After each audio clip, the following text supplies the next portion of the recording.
Dell Diamond at the center of the baseball universe tonight. A rare evening where one of the up-and-coming pitchers in the game scheduled to face a signature arm in all of Major League Baseball. Kumar Rocker for Round Rock. It's Yoshinobu Yamamoto for Oklahoma City here on a rehab assignment.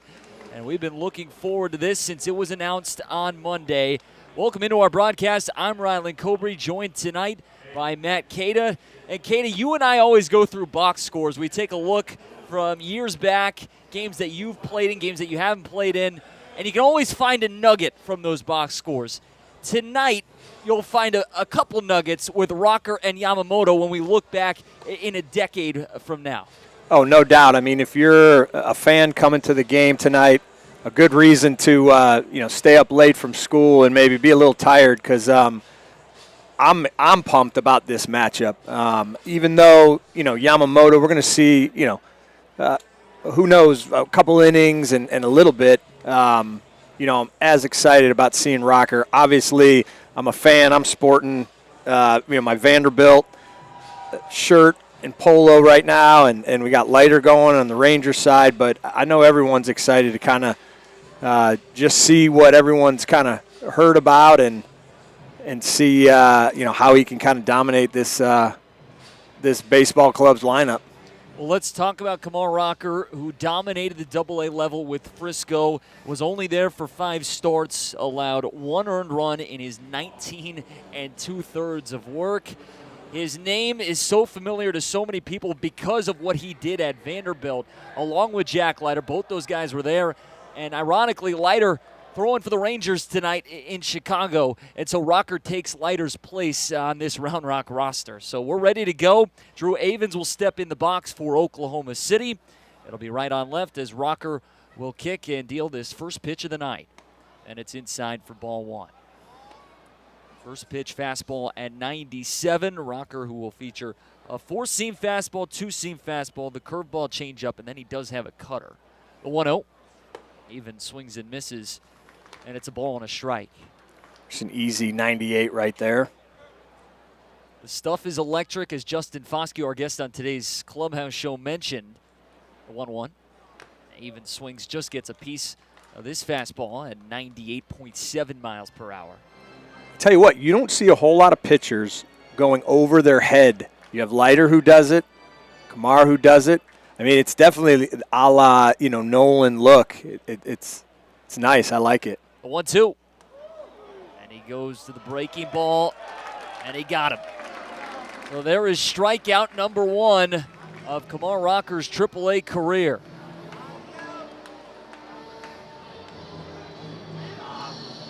Just a breaking ball at the top of the zone, and it brings up Andy Pages. Glad to have you with us tonight. Partly cloudy skies here from Dell Diamond. Not expecting any rain, knock on wood. First pitch to Pages, and he'll swing and laser this foul into the screen, first baseline. I still think it's the best thing about the Express being AAA now is, remember earlier in the year, Pages, I was on, he was here, and then next thing you know, you're turning on the TV and he's, having impactful bats in the big leagues, and then now he's back, and so every night you come here, you're seeing really good ball players. Here's the 0-1. Pages swings, another foul ball, first base side, 99.9 that time, and so he'll sit there, 98, 99, and then he's got that incredible curveball to go with it. Let's see what he goes to here as the wind and the 0-2. Pages will take up and in. So 1 ball and 2 strikes, and Kumar Rocker will get his first look at the challenge system tonight as well. And now the 1-2 offering. And Pages lightly swings as he fouls off the breaking ball. Last night it was Jacob deGrom on the mound, only 24 pitches for deGrom. 2 innings, he was sharp, 6 up, 6 down. The turn, and Rocker's 1-2. And a swing and a miss, breaking ball again. Rocker back-to-back strikeouts to start this game. I mean, again, that's a guy who has big league time, and he made him look Made him look pretty bad right there. I mean, that thing's got to be, tunneling's the big thing, right? It's coming out looking like a fastball for so long and then just drops off the table. Here's Dalton Rushing as Rocker's first pitch, and Rushing will cut and miss.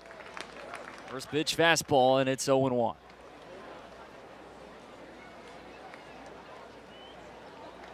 A wind up and the one strike offering. Swing and a miss, and it's 0-2.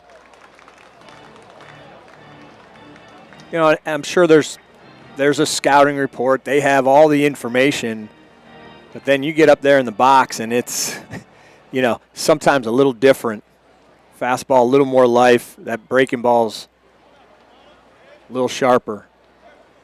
A wind up and the 0-2 pitch. And this one's in the dirt as he goes to the breaking ball there. So a ball and 2 strikes. Kumar Rocker, who last year started his professional career with High A Hickory, just 6 starts before he had to undergo Tommy John surgery. And now his 1-2 to Rushing. That's up top, so 2 balls and 2 strikes. Trying to fastball at 99. We got football season coming up. I mean, he pretty much could double as a middle linebacker looking at him from up here. The 2-2. Rushing will swing right through it. Kumar Rocker, as good as advertised. Strikes out the side here in this first frame. And what a start to his AAA career. We'll go to the home half of the first. Oh, yeah. Yamamoto's taking the mound next for Oklahoma City on Sports Radio, AM 1300, The Zone. Yoshinobu Yamamoto takes the mound for Oklahoma City as we go to this home half of the first. No score. Kumar Rocker strikes out the side in the top of the frame. Yamamoto's first pitch here to Dustin Harris, and he'll fire in a fastball at the bottom of the zone for strike 1. Rylan Cobry joined by Matt Keita on this exciting Wednesday night. Rocker versus Yamamoto. Here's the turn and the 0-1. And that'll miss, so it's 1 ball and 1 strike. Yamamoto, who just signed this offseason with the Los Angeles Dodgers. Largest contract ever given out to a pitcher in Major League Baseball history. The 1-1. Breaking ball that Harris will bounce foul first base side, and it's 1-2. One of his, maybe 6 pitches that he throws. I loved facing Japanese guys. Here's the kick and the 1-2 pitch. And this bounces in and gets away from the catcher Cortaya. So 2 balls and 2 strikes. I just love how methodical they are, their deliveries. And Yamamoto, he's got a very unique delivery. He kind of just steps back and then he goes. No leg kick. A lot of momentum going towards the plate. Coming back from a tricep strain, originally diagnosed as a right rotator cuff strain, as Harris will take this 2-2, and it will just barely miss as a fastball there at 94. So a payoff pitch coming up here to Dustin. And no challenge there. Thought maybe Yamamoto would tap the top of his head. Elects not to. As the 3-2. And Harris swings and fights it off. And there's just that slight hitch in the delivery as he comes back. Which is, dating back to the history, and I forget where I read this, but the Japanese, that pause that a lot of them do was because of Nolan Ryan and his delivery. Here's the 3-2. Harris swings and slices this foul out of play down the third base line. Up toward the second deck. I remember the first time I faced Hideo Nomo. Mark Grace was like, hey, the thing with Hideo, he comes back. You can't get ready too early. So, and then he does the turn in his back. And, I was just kind of sitting there waggling, like so late. And a lot of those guys, you kind of have to, your normal timing, you have to adjust a little bit. Now the payoff pitch. And Harris swings. It's a one-hopper. Second baseman Trejo stays down on it, has plenty of time, fires the first, and there's out number 1. Said plenty of time, but Dustin Harris always sprinting out of the box. That's what I love about him. Nearly had an infield single there. That was, reminds me of growing up in Cleveland, Ohio. Omar Vizquel getting to see, obviously, a Gold Glove shortstop, and it seemed like every play, just because his arm, through the years, every play was just bang, bang, just like that one. Yamamoto, first pitch here to Justin Foscue, and he'll take a called strike, a fastball on the inner corner, and Foss will challenge this pitch. So we'll go to the board, take a look here as some light rain beginning to fall. And the call is overturned, so originally ruled a strike. Successful challenge for Foscue, and now it'll be 1-0. The wind howling out toward left field as this pitch. There's a big breaking ball for a called strike, and it's 1-1. Yeah, I mean, this might be the time you feel that wind, just like in golf, you know, like you step out, all right, let me back leg something right here, get it up in the jet stream. 1-1. Foscue swings and fouls it back to the screen, and it's 1-2. No score, bottom of the first. Yoshinobu Yamamoto takes the mound here on a rehab assignment. I think we've played, well, I can tell you, this is game number 126 of the season. We have not had rain in the bottom of the first in the previous 125 games. But, of course, the cell starting to come through as the 1-2, swing and a miss. Foscue chased that pitch in the dirt. And there's 2 down, a strikeout for Yamamoto. And now Blaine Krim coming up. Yeah, it looked like that split finger, man. I mean, a split finger at 90. Late dive. Round out and a strikeout here as Krim slightly open stance, first pitch, and Blaine will swing off the end of the bat and pop this out of play down the first base line. Up about 8 or 9 rows behind the OKC dugout, so it's 0-1. So these dark clouds are hanging around out beyond the first base line. As the pitch to Krim, he'll swing and drive this high and deep, straightaway center, Blaine Krim. Home run number 15. He has been mashing lately. He'll take Yamamoto yard in this bottom of the first, and Round Rock has a 1-0 lead. And it looked like a fastball up in the zone. Great swing Blaine put on it. That thing got out in a hurry. Little jet stream going with the wind. Brings up Sandro Fabian, so a 1-0 Round Rock advantage in this home half of the first. As Yamamoto's first offering to Fabian, and that'll miss low and outside for ball 1. And with the wind blowing out right now to left center, he got some help, but that ball hit at 106 miles an hour. Oh, yeah. And the 1-0. Sandro will get a fastball for a called strike. 2 away in this bottom of the first. Yamamoto was looking for a quick 3-up, 3-down first frame. Blaine Krim had other ideas. The 1-1. Sandro swings and out in front on that curveball. So it's 1-2. You know, a lot of times with a hitter, you know, against guys who have like the Trevor Bauers and then Yamamoto, they have 6 different pitches. And when a lot of times you can kind of, you know, mess with your mind a little bit. If you just keep it simple, look for a fastball. 1-2, that Fabian rolls over to the third baseman. Hosey comes up on it, takes his time, slings across, and that'll end this bottom of the first. Not before Blaine Krim goes deep, his 15th homer of the year, and Round Rock will strike first. We go to the top of the second, 1-0 E-Train on Sports Radio AM 1300, The Zone. Top of the second inning here from Dell Diamond. Round Rock has a 1-0 lead, courtesy of Blaine Krim, solo homer in the home half of the first. And so Kumar Rocker, who strikes out the side in the top of the first frame, heads back out to the mound. He'll face Andre Lipsius to open this second inning, as Rocker will turn and fire in this first pitch of the second. He goes to a fastball outside for ball 1. So he struck out the side in that first inning, and he made it look quite easy. Rocker, who only needed 14 pitches as his 1-0. Lipsius swings and cracks this foul behind the plate. So it's 1 ball and 1 strike. I started to say, oh, you know, the excitement of facing Yamamoto, but, I mean, this guy's pitched on the biggest stage in the College World Series. This is probably small beans for him. The kick and the 1-1 pitch. Lipsius swings it to ground ball to the shortstop. Bigger stays down on it, shuffles his feet, slings across the diamond, and it's there in time. 1 away here in this top of the second. And so Oklahoma City makes some contact against Rocker as Ryan Ward coming up. Well, you just mentioned Yamamoto going up and what it would be like to face him with all the different offerings. But if you're going up to face Rocker, you just saw what he brought to the table in that first inning. You're one of Oklahoma City's hitters as the first pitch here to Ward, and he'll swing and miss, and it's 0-1 What are you trying to do here against Rocker if you're OKC? Well, I mean, obviously, I'm not saying it's easy, but I Right. think it's easier. You have either fast or a little slower. 1, and that'll miss. Maybe a changeup right there. But I think when guys have, fast and slow, I think it obviously makes it a little bit easier as far as what you're anticipating. But Kicking the pitch, and Rocker puts in a fastball on 98.6 for a called strike. I think for me, seeing how just deliberate that delivery is, and then all of a sudden just that quick arm and the ball just explodes out of his hand. The 2-1.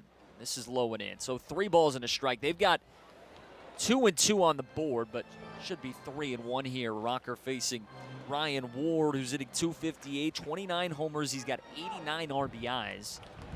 Express have a 1-0 lead in this second frame as now the 3-1 pitch. Ward swings, sounded like a broken bat. Roller over the mound. Shortstop Biggers with more action. He's got it next to the second base bag. Clean throw to first, 2 away. That'll bring up Cody Hosey now for Oklahoma City. So Rocker struck out the side in the first frame. Comes back, gets soft contact. A couple ground balls to his shortstop. And Hosey will step in. And as Kada mentioned, he went to Vanderbilt as well. He's got his Vanderbilt polo on tonight. So Kumar Rocker will turn and fire in this first pitch. That's high for ball 1. Yeah, the Vandy that I went to and the Vandy that Mar went to, a little different, but still proud alums. Now the 1-0 pitch. Hosey swings and bounces this slowly foul third base side, so it's 1 ball and 1 strike. Rocker was the 3rd overall pick in 2022 by the Texas Rangers, was also selected in the 2021 draft, 10th overall by the Mets as the 1-1. Hosey swings and will slice this foul on the first base line. And what a play by a fan. Snares it with one hand. Wow. And then chugs his beer right after. I mean, those are resume skills right there. It's a dual threat. Here's the 1-2. And Hosey whiffs at this breaking ball. Kumar Rocker, 4 strikeouts, 6 up, 6 down as we go to the bottom of the second. It's 1-0 Round Rock on Sports Radio, AM 1300, The Zone. Here on a rehab assignment. Coming back from the triceps injury he sustained back June 16th. He was placed on the injured list, so looking to rejoin Dodgers rotation sometime soon. He'll face Trevor Hauver. 5, 6, and 7 due up for the Express in the first pitch, and Hauver swings and laces this into center. Coming on the center fielder, Pajes, as he goes into his slide and makes the play. Stung off the bat of Hauver, but Pajes does a nice job, and that's kind of an awkward play. You're caught between there. Needed to slide, able to corral it, though, for out number 1. Yeah, I mean, those types of plays, those are reads right off the bat. Unfortunately for the good guys, he made a great read and was able to track that down. I mean, that's again, you're in AAA, and if you haven't been to the big leagues yet, you're loving these ABs against the richest guy in the, hoping he's just sends some of that spread post game over to the home side.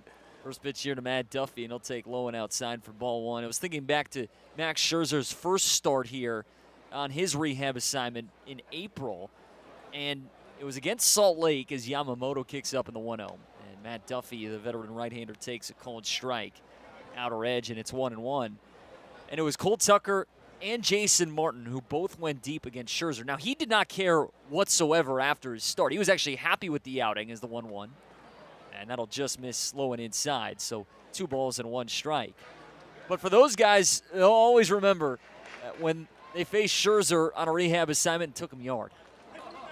Now the 2-1 pitch. Duffy takes the breaking ball. Wow, that falls off. And into the zone, it's 2-2. Yeah, now as a hitter, you're, what's going to come next, right? Is it going to be fast? Is it going to be that split? 2-2. Duffy swings. It trampolines out in front of the plate. First baseman to his right, Lipsius throws to Yamamoto covering the bag. And there is out number 2. That's a late swing there from Matt Duffy trying to protect on that fastball at 95. And that's exactly what it was. He's either looking at the in-between speed. That's what Ted Williams used to always say. With 2 strikes, he would look at the, between whatever the fastball and slowest pitch, he would just look at like middle middle speed, but for a guy like this, that's really hard to do. First pitch here to Jax Biggers, and he'll take a fastball for strike one. 1-0. Round Rock has the lead. Blaine Krim, solo homer in the bottom of the first. Now the 0-1 pitch. Biggers swings. It hooks this foul into the screen, first base line. And so it's 0-2. And that wind continues to pick up, unfurling the flags out toward left field right now. And we mentioned it in that first inning. You get the ball into the jet stream, it's getting out of here. Great vocab right there. Unfurling. Yamamoto's 0-2. Breaking ball on top of the plate. It's one of those words I don't say very often, but I realize how fun it is to say. I think it's just because of how rarely I use it. I don't say that very often. When I do, it comes off the lips and the tongue real nice. Yamamoto will unfurl, and the 1-2. And Biggers will swing and tap this down the first base line. Cloudy skies, these dark clouds just started moving in. And I said early, we're not worried about rain. I take it back. Now the 1-2 pitch. Biggers stays alive, just fights off this fastball. I swear, I feel like all groundskeepers have like a direct line up to JC to get little extra intel. Maybe not the White Sox grounds crew, though. Didn't happen last Didn't night. happen. The 1-2. Breaking ball that Biggers will slash foul first base line. So we'll keep this plate appearance alive as Yamamoto went back to that big breaking ball at 75 miles per hour. Yeah, I mean, that's, again, you got 95, 6 to 75. I mean, that is 20-mile-an-hour difference. You got to be guessing. 1-2. That just misses. We'll get a challenge here. Diego Cartaya, the catcher, will tap the top of his head. And this is history, folks. Yamamoto's first challenge, and it is successful. He's 1 for 1.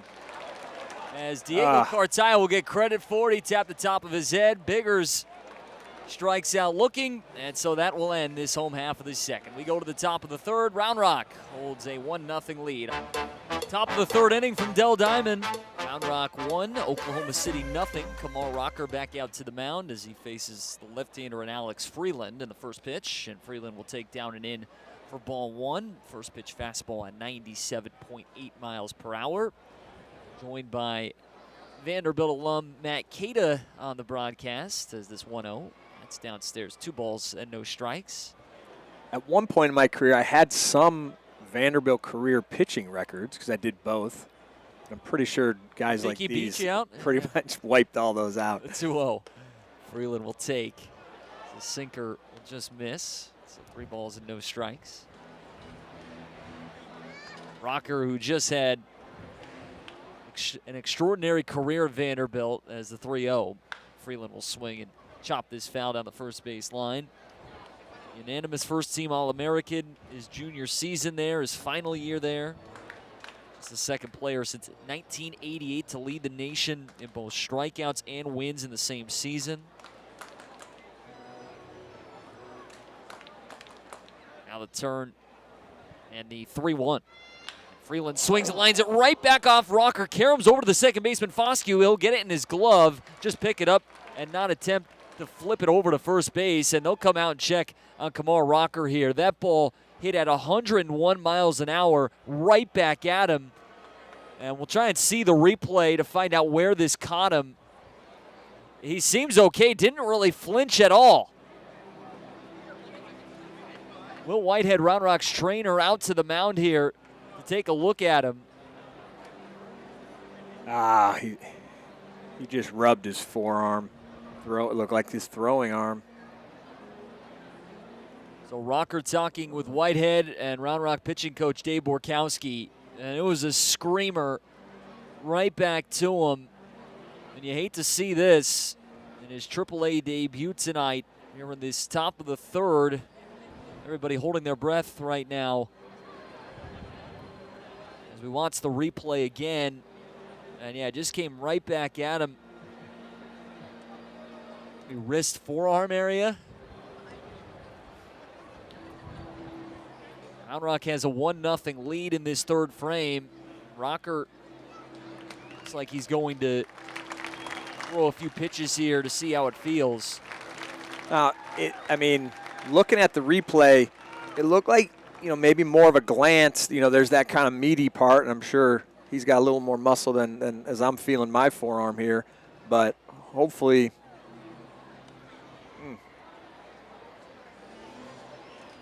After 5 starts with Double-A Frisco, he also appeared in a couple games down in the Arizona Complex League here tonight for the first time at the Triple-A level, and just took a line drive comebacker off his forearm wrist area. And so this is a long conversation on the mound, and they're going to keep him out there. So Rocker will remain in the game. Nobody out in this top of the third. Single for Alex Freeland, first base runner tonight for Oklahoma City, and now the 8-hitter Diego Cartaya will bat. I think I saw, was it Will Whitehead, trainer? Maybe a little Mr. Miyagi action going right there. Get him back, feeling better. First pitch here to Cartaya, and he'll roll this down the third base line. Foul, and it's 0-1. I mean, seriously, though, that Mr. Miyagi trick, how come nobody else knows that? I mean, that's a game changer. Will Whitehead will be our guest on tomorrow's Clubhouse show. Yeah. Now the set. Long hold, and Rocker's 0-1. Cartaya will take this breaking ball just off the plate away, and it's 1-1. Rocker stands at 6'5", 255 pounds. Initially, it looked like maybe it caught him right around the side area near his hip. There's the 1-1. And this is swung on and blooped out to left. Wind will carry it. Left fielder Hover coming in a few steps will make the catch. Cartaya retired, and there's one away. 9-hitter Alan Trejo to bat.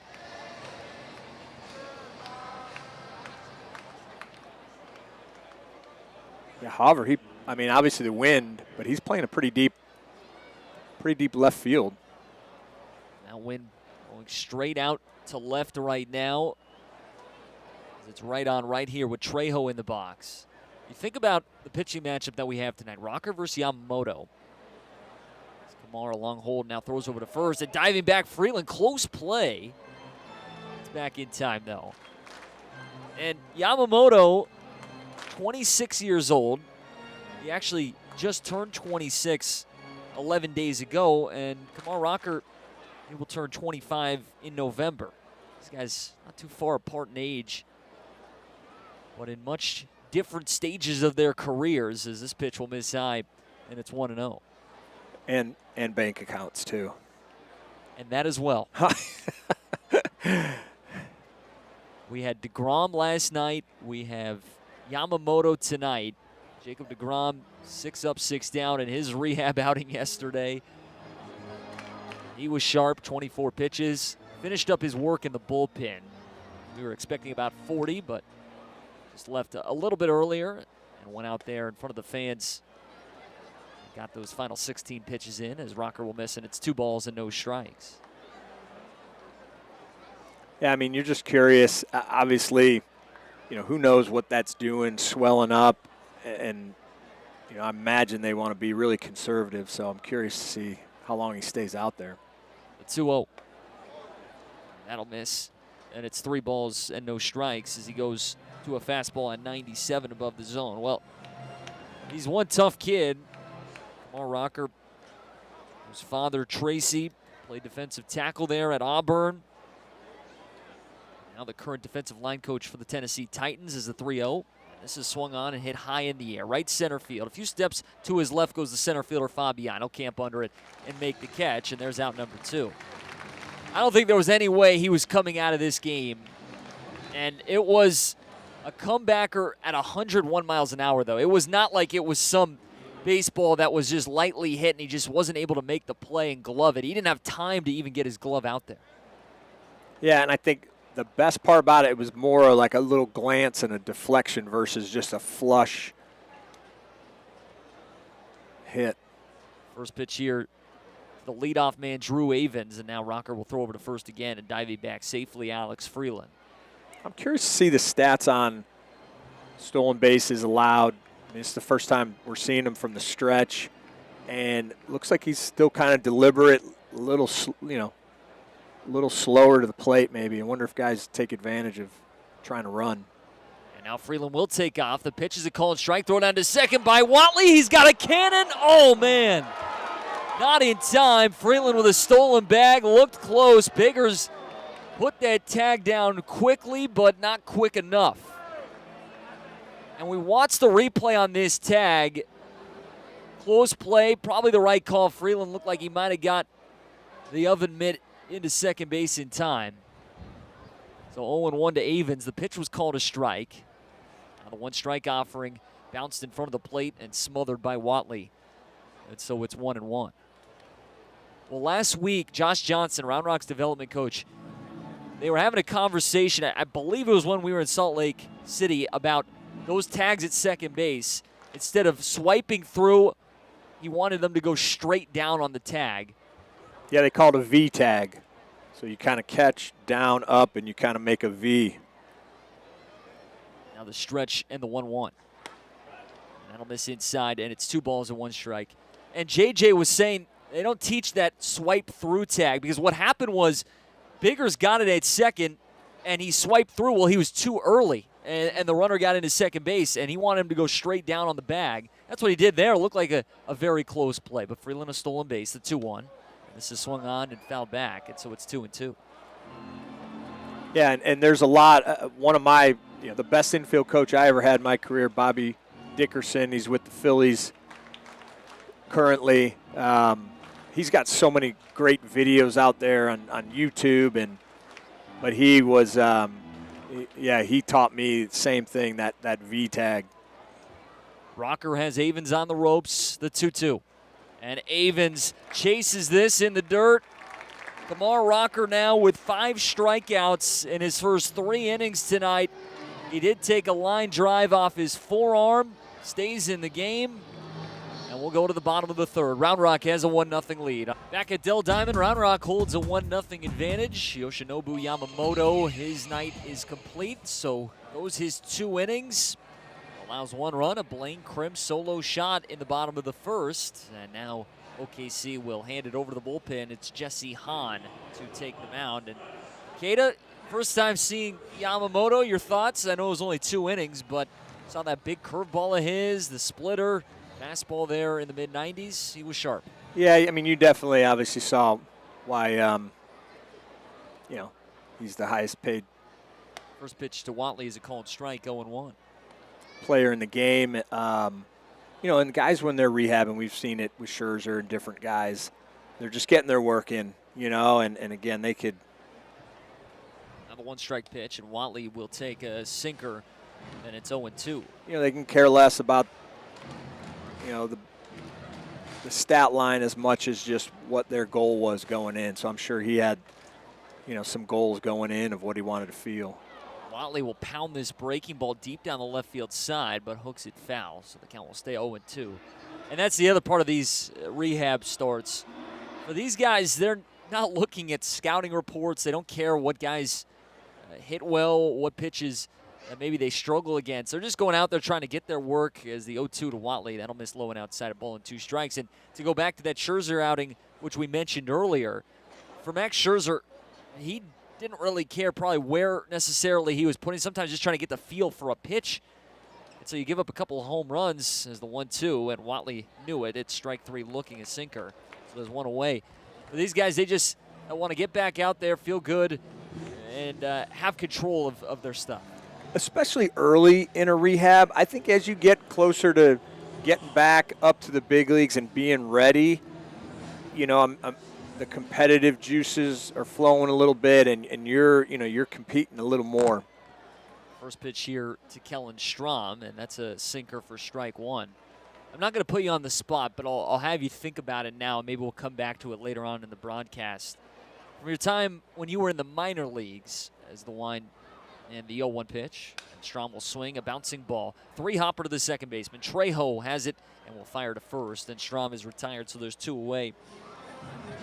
Was there any rehab outings that you remember that stood out certain guys that, as you were coming up, you were enamored by, or somebody that you were like, wow, this guy's a superstar here on a rehab assignment that I'm going to face? I asked Foscue about it just playing behind DeGrom last night, and even he said it's pretty cool to play behind a guy like that as the first pitch here to Dustin Harris, and it's a called strike.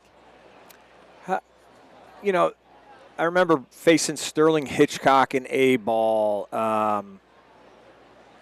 Brian Moeller once in A-ball. Breaking ball is down and in, and it's 1 ball and 1 strike. You know, and the guys are just your average, they were 4th, 5th starters in the big leagues, at that point in their careers, but still big leaguers and still pretty cool. And again, your competitiveness is way more. 1-1. Harris will slice this out of play down the left field line. So now they count 1-2.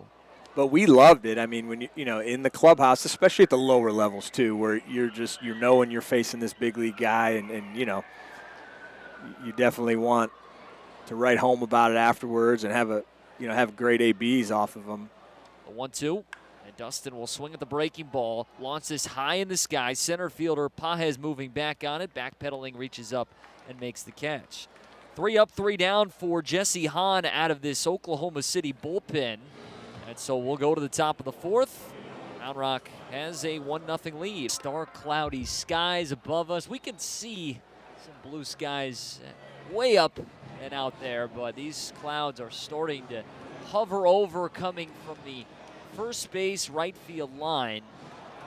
We're hoping that the rain stays away because we've had way too much fun watching Kumar Rocker throw the baseball tonight.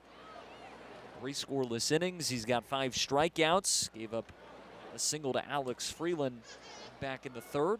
So now he'll face 2, 3, and 4 as Andy Pages will step in. Matt Cada alongside, and his Rocker's first pitch, and it's a wave and a miss. First pitch breaking ball, 0-1. Yeah, second time through the lineup now, and being able to just command that breaking ball 0-0. 0-1, and he'll skip this along the dust. Swing and a miss, it's 0-2. Again, as a hitter, too, from an approach standpoint, I mean, you're 50-50, right? So you're either just all in on the fastball or, you're sitting breaking ball. And obviously, Pages right there looked like he's all in on that triple-digit fastball. Rocker, first base side of the mound. He'll kick in this 0-2 pitch. And Pages this time able to take the breaking ball. So a ball and 2 strikes.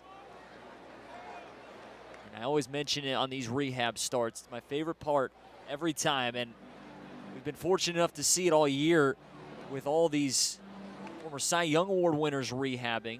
It's the 1-2.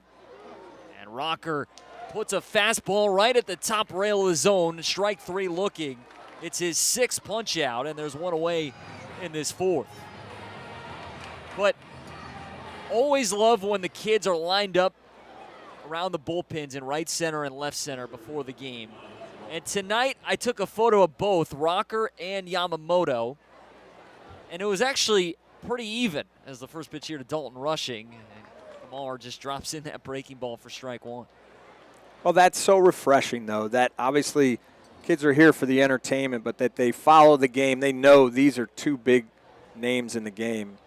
0-1 will bounce on top of the plate, so it's 1 ball and 1 strike. 1-0. Round Rock has the lead in this top of the 4th. Blaine Krim spoiling Yamamoto's night. Solo homer with 2 outs in that bottom of the 1st. Kumar will twist, and the 1-1. This is chopped down the first base line foul, so it's 1-2 now. And I always loved getting to any game that I went to growing up, in Cleveland, getting there early and just seeing batting practice and just seeing guys' routines. And I didn't get a chance to see Yamamoto. His routine is, he throws this, like training javelin. He does some interesting things. 1-2 that Rushing will reach for and foul it off. He was playing his long toss out there, and we mentioned it. We were watching.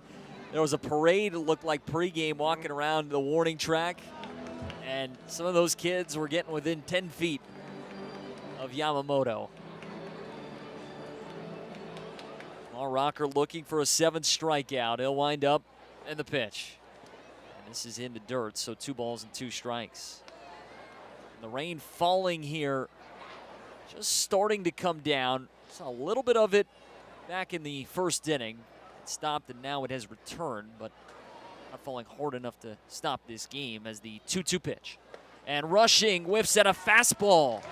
Rocker goes with 98.9, and there's 2 down. It's strikeout number 7.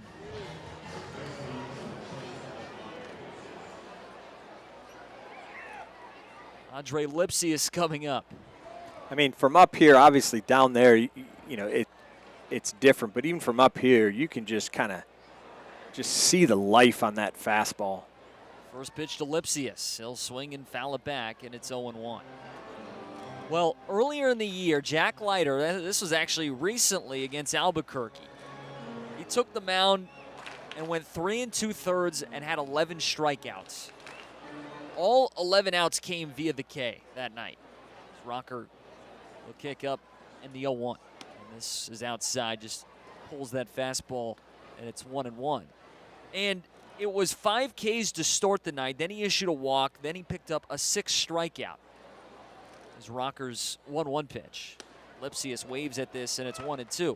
Tonight for Kumar, he's at 7 strikeouts through 3 2/3. Not the same, but at that point when Leiter was on the mound, we were just saying on the broadcast, guys probably are going up there just at this point trying to make contact because they were struggling so badly just to hit anything.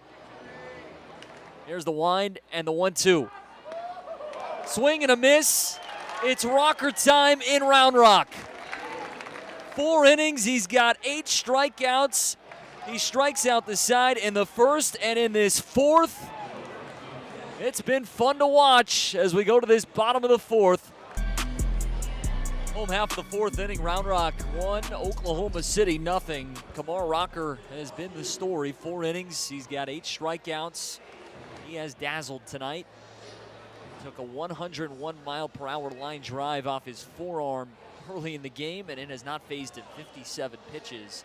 So now a new arm here for Oklahoma City. They'll go to Landon Knack as he'll face Justin Foscue, and the first pitch to Foss is downstairs for ball 1. Knack, who was scheduled to piggyback off of Yamamoto, who went 2 innings in this game, as the 1-0 pitch. And that's in the dirt. 2 balls and no strikes. It was Jesse Hahn bridging the gap there. He throws the 3rd inning tonight, and now Knack getting this 4th. And Landon Knack is no slouch either. 27-year-old second-round pick in 2020 by the Dodgers. The 2-0 to Foscue. And Justin will swing and foul this out of play right side, so 2-1. He's 4-3 this year with a 3.80 earned run average. Knack, another great prospect in the Dodgers system. The kick and the 2-1. Foscue takes this fastball inside. And so it's 3 balls and a strike for Landon Knack, listed as the number 11 prospect according to Baseball America coming into this year. That's in the Dodgers system. Another 3-1. It's down and out, and Foscue takes ball 4. Well, you heard it in the pregame with Foscue. I loved the interview. Obviously, we had the same agent. My best friend's his agent, so I kind of know some background on it. But just as far as him talking about knowing yourself as a hitter, when to take your walks, he's doing a really good job of that. We saw it right there. Blaine Krim will bat. Homered his first time up, and he'll get Knack's first pitch slider. That'll miss off the plate outside for ball 1. Thought maybe a challenge was coming from Cartaya, but he elects to not challenge. So 1 ball and no strikes here to Krim. Hit his 15th bomb of the year, and it comes off the rehabbing Yamamoto. And now the 1-0. And Krim will swing and cap this foul high in the air, first base side over the dugout. And so it's 1-1. And yeah, Justin Foscue, our guest on today's Clubhouse show, and I really love that answer as well.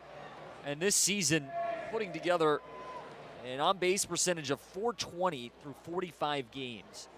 But it's not like he's looking for those walks. Here's the 1-1. As Krim swings, and he'll drill this into left field. It'll 2-hop to the left fielder rushing. Foscue a big turnaround second, but we'll stop there. And Blaine Krim, 2 for 2 tonight. He's got a single, and Round Rock has runners out first and second. Yeah, I mean, I wrote some notes just listening to it. knowing yourself as a hitter, knowing your game plan. And, yeah, he's not going up there just looking for a walk. And so, it's a combination of your approach, your mechanics as a hitter, and, he talked about his support group, and, that's coaches, that's, all the people that are helping him just work through all those things. Sandro Fabian, the batter, is next first pitch. And he goes to the slider for strike one on the inner edge. And those are my favorite. I love when you do those. You're obviously digging in on this, but it's a chance for the fans to get to know the players a little more, kind of hear some of the 0-1, Fabian late on this fastball. Here's some of the backstory of just their life, and you're asking about everything, right? I'm sure if you would ask his favorite food, know a little background, maybe it's chips and guacamole, but for fans, they love to know that stuff, and those are great opportunities to. The 0-2, and Sandro gets a fastball just up and out.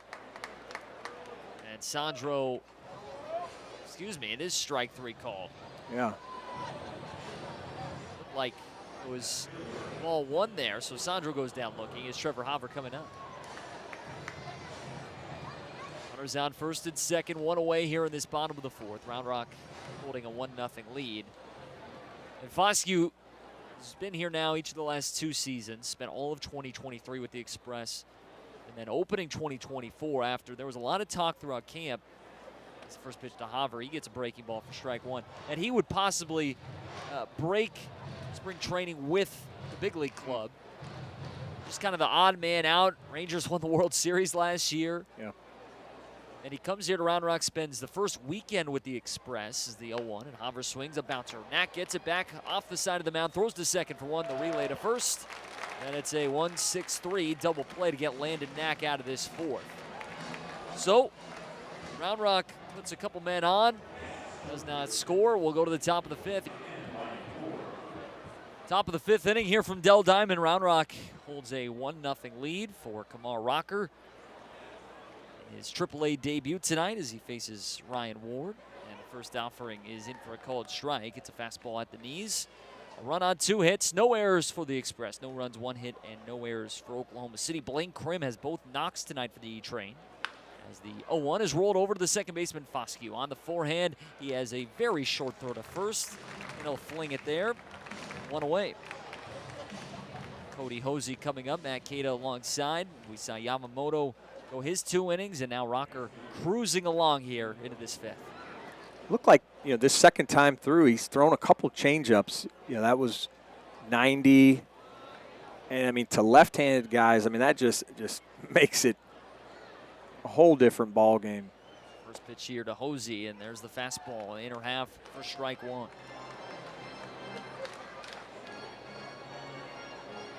Rocker tonight, he has thrown 4 changeups. The 0-1. That's just off the plate outside. And so it's 1 ball and 1 strike. So history was made back in the second inning with Yamamoto on the mound as the 1-1. Hosey will swing and foul this back, and it's 1-2. We're still waiting for that first Kumar Rocker challenge. That's right. You get the certificate downstairs. From Kathy. Kathy. She doesn't know about it yet, but we probably should. You know what I told her? I did inform her last time I was here. She had no clue, but she's working on it, I think. Yeah, that needs to go up in the bedroom or the office. 1-2. And Hosey waves at the slider. Rocker, another strikeout. It's his 9th of the night.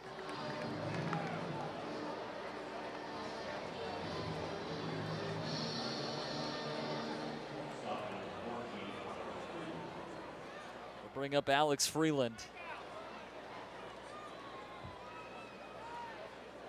Rocker will turn in the first pitch here to the left-hander. Freeland will take.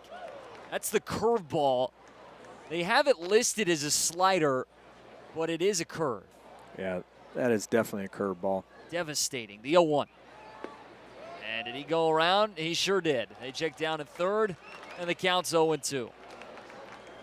And just the ability to command it, to maybe have a couple different versions of it. We've seen him kind of spike it, throw it a little harder. These early in the count, a little bit of get me over, but it's still sharp. Now you're pitching backwards a little bit. Now the 0-2 offering to Freeland. And this skips out in front of the plate, so it's a ball and 2 strikes. Round Rock holding this 1-0 lead as we're in the top of the 5th. Rocker looking to go 5 scoreless. It has been effortless. Freeland with the lone hit back in the 3rd. A liner right back at Rocker. Stayed in this game, though. And now his 1-2. In there, strike 3 called. Kumar Rocker, 5 scoreless. It's been beautiful violence tonight from Rocker. The fastball, the curveball, home half of the 5th inning. Round Rock 1, Oklahoma City 0. Landon Knack back out to the bump as he faces Matt Duffy. It'll be 6, 7, and 8 to hit for the E-Train as the first pitch to Duffy, and he will take a fastball for strike 1. We're joined by Matt Cada this evening. And there was a comment you made earlier tonight that I want to come back to. As the 0-1. Breaking ball there from Knack, and that'll miss just down and out. And it's 1-1. I mentioned the bullpens, about all the kids hanging out around the railings watching both Yamamoto and Rocker pregame as this 1-1 offering. And Duffy will swing and miss, and it's 1-2. And you said how it's great to see the kids coming out and knowing about the game and knowing the great players. And a night like tonight is so awesome for this game because as this 1-2 and Duffy will cut through it. So Knack a strikeout to begin this bottom of the 5th, and there's one away as Jax Biggers is coming up. I would imagine there are plenty of fans here just to see Yamamoto, who came here knowing he was going to throw. He'd get his 2 innings in. Maybe they had heard about Kumar Rocker, but they knew Yamamoto, and they're baseball fans, and now they're staying here to watch Kumar Rocker throw the baseball. After 5 innings, he's got 10 strikeouts. First pitch to Biggers is a called strike, and it's 0-1. So to get a premier matchup like this, you get some fans who maybe didn't know all about Rocker, and now they do just because they came here to see Yamamoto. A wind-up and the 0-1 pitch. Biggers will take, and that's up and out. And that's just the beauty of just coming to a Round Rock Express game, right? I mean, it is a great ballpark, a great fan experience, and then this only just is the cherry on top.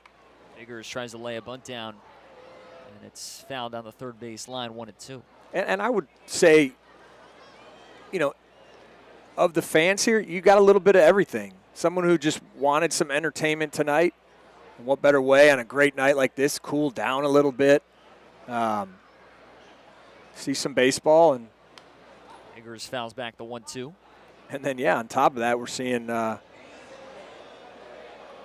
pretty amazing pitching performance.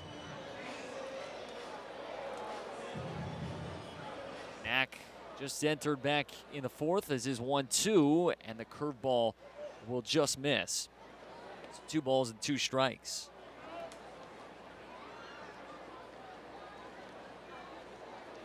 Defense shifted for the left-hander to pull.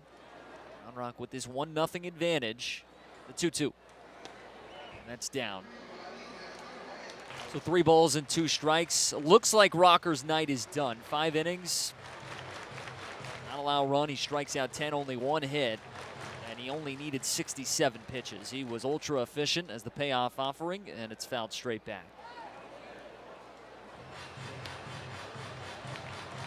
Well, I'm sure looking back at Biggers' at bat against Yamamoto, where he had the, you know, the challenge get him. He was having a great at bat there. Payoff pitch, and Jax will take strike 3 called. He will challenge immediately, though. As now we go to the board and take a look here. Did this one catch the zone? It did. I thought maybe Jax was going to challenge, and the call was going to be a ball there. He started tapping the top of his head. The call had not completely come in yet. But he goes down looking, and there's 2 away. We haven't seen somebody challenge a pitch that was a strike, or excuse me, that was a strike as a hitter as his first pitch to Matt Wiley. He'll swing and miss. Or I guess I should say we haven't seen a hitter challenge a ball and hope it would then be overturned to a strike. That would be something. They want to hit the 0-1. Watley swings and powers this high in the air, deep down the right field side. Avens will get back on it, though, with plenty of room before the warning track makes the play. So 3 up, 3 down for Landon Knack here in the 5th. We'll go to the top of the 6th. Round Rock holding this 1-0 advantage. We'll head to this top of the 6th. Pitching change for the Round Rock Express. Kumar Rocker's night is done. Daniel Robert will take the mound. So 8, 9, and 1 due up here for the Oklahoma City Baseball Club as Diego Cartaya steps in. It's right on right. Round Rock holding this 1-0 lead. Blaine Krim with both hits this evening for the E-Train. It's Robert's first offering. And it's a fastball at 95 for strike 1. Island Cobra Matt Cada here. And Cada just brought up a great point during the break about the challenge system that I have not thought about and I think could happen the last month of the year as the 0-1. And this is low and inside, so it's 1 ball and 1 strike. You mentioned if a guy's got a hitting streak, maybe he does challenge a 3-0 pitch late in the game to have it overturned and so that he can keep hitting. I mean, if the game's not an impactful game, playoffs, this and that, I'd pitch, swing and a miss. There's that sweeper from Robert, and it's now 1-2. I'd be okay with that if I'm a manager. It's going to happen. I hope I'm up here. I think you're right. And I hope I'm up here for it. These guys, you know, these on-base streaks, especially for Round Rock this year, they've had 3 guys who have had an on-base streak over 30 games this year. Yeah. The 1-2, and it's waved at. There's a sweeper from Daniel Roberts, so he'll start his night with a strikeout, 1 away in this top of the 6th, and now it's Alan Trejo to bat. But the hitting streak is obviously the one that you would see it on because if the guy's about to walk, it's his last plate appearance of the game. And but there's so many of those that like end maybe in that situation where right. having that opportunity.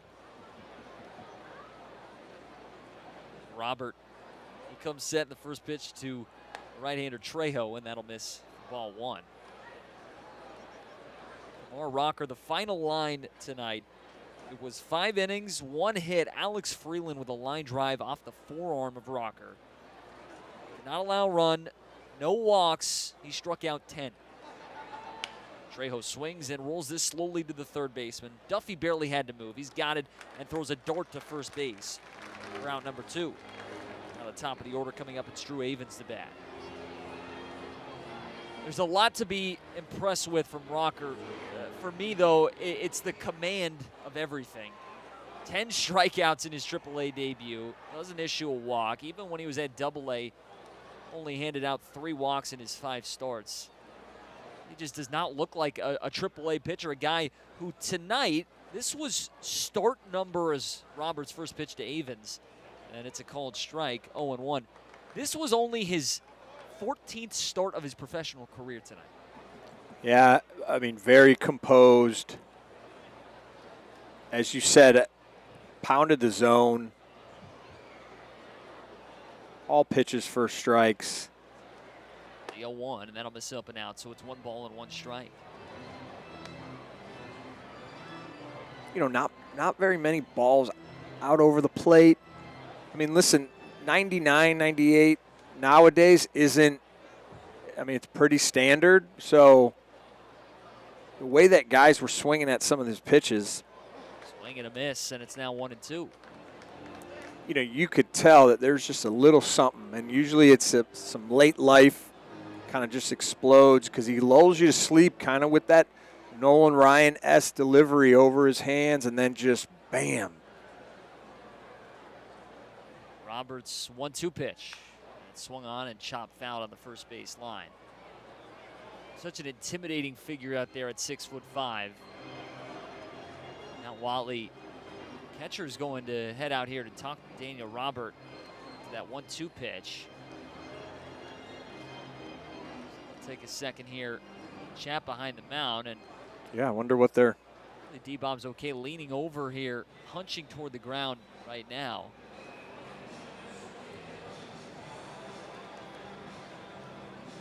Maybe he's like, guacamole pregame was not a good choice. Well, we talked about. Remind me to never do that again. Kenny. What are you serving back there? That's where we should start. 1 ball and 2 strikes here to Drew Avens. We'll have to ask Kumar Rocker his pregame meal today. It was a conversation last time you were with me as this pitch is slowly rolled to the first baseman. Krim grabs it right next to the bag. Will go there himself. And so Daniel Robert sharp here, 3 up, 3 down in the top of the 6th. And we go to the home half. Round Rock still holding this slim 1-0 advantage. Round Rock 1, Oklahoma City 0 on this cool late August night. And I mentioned it in our open. You don't get many of these. We're loving it here. Temperature right now sitting at 82 degrees. Yeah, that's San Diego weather right there. Beautiful. Yeah, every now and then you get a little cooler wind flow up through here. Had some light rain earlier. That rain has avoided us, thank goodness, as the first pitch here to Kellen Schramm. He'll swing and foul it back. We've been able to see the lightning strikes out in the distance. That's just heat lightning.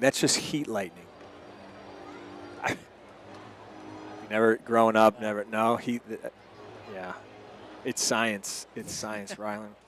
The 0-1. Strom will take just off the plate. So it's 1 ball and 1 strike.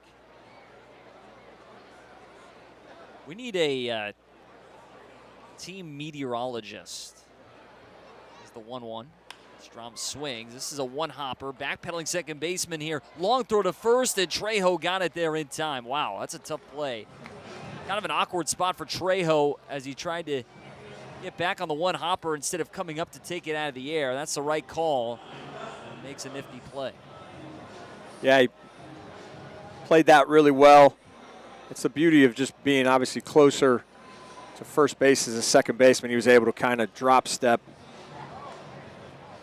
to get to that ball, make a throw over to first. First pitch here to Dustin Harris, and he went around, and it's 0-1. Oscar Rodriguez came on. He gave us a weather report earlier in the year pregame. So we just need somebody to give us a call whenever we start to see some clouds that can just advise us on what we're about to see in the sky. Are they progressive commercials where the guy is like, don't become your parent? The 0-1. Oh. That's high. One of the ones, right, where the guy does the class or whatever, but there's one now where every older, your parent is always right. Yes. The meteorologist and the weather person. 1-1 is fouled off, and it's 1-2. So I feel like it needs to either be someone's parent, who just kind of calls in and, gives the dew point and all the percentages. Or who has the knee. You always hear the knee problem. Oh, my knee's bugging me. I think it's going to rain. Who's that in the front office here? 1-2, and Harris goes down looking, so there's 2 away. I like that idea. Yeah. I'm running through our staff in my head right now, trying to think who that could possibly. Well, maybe the alumni, our old president, Dave Fendrick. I feel like he's got some crinkiness in shoulders and knees. Maybe I'll text him, give him a call, and see. Next time you're on with me, we'll have him as a third. Yes. We'll just have him sit in here. Just see, yeah. First pitch here to Justin Foscue, and it's 0-1. Round Rock scoring in the bottom of the first. Yoshinobu Yamamoto gave up a solo homer to Blaine Krim as the 0-1, and Foss take the breaking ball for a strike, and it's 0-2. Blaine is on deck right now. He's got both of Round Rock's hits tonight.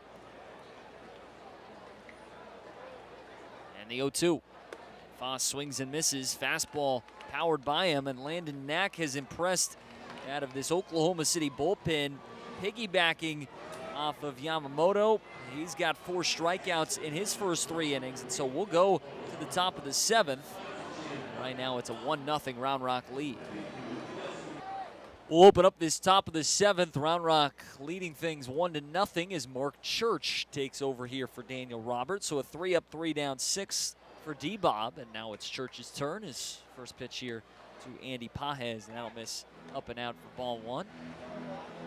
Matt Cada sitting alongside here on this Wednesday night. one of the first 2 games of this series, it has been with Oklahoma City, is the 1-0, and it's fouled straight back. Now the count 1-1. Yesterday we get Jacob deGrom here on a rehab assignment. Tonight, Kumar Rocker's AAA debut, overshadowing Yoshinobu Yamamoto's rehab assignment. He went 2 innings, gave up a run, but this has been Rocker's night. 5 innings, 10 Ks, 1 hit, 1-1, and Church puts in a fastball at 95, and it's now 1-2. Andy Pages has punched out twice, both times facing Kumar Rocker. Mark Church just coming off the injured list earlier this month. Now the 1-2. Pages swings and fouls it back.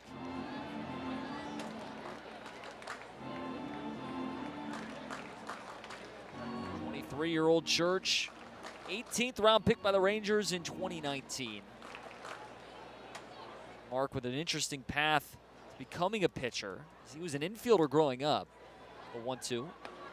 Pages goes down looking, a slider got him.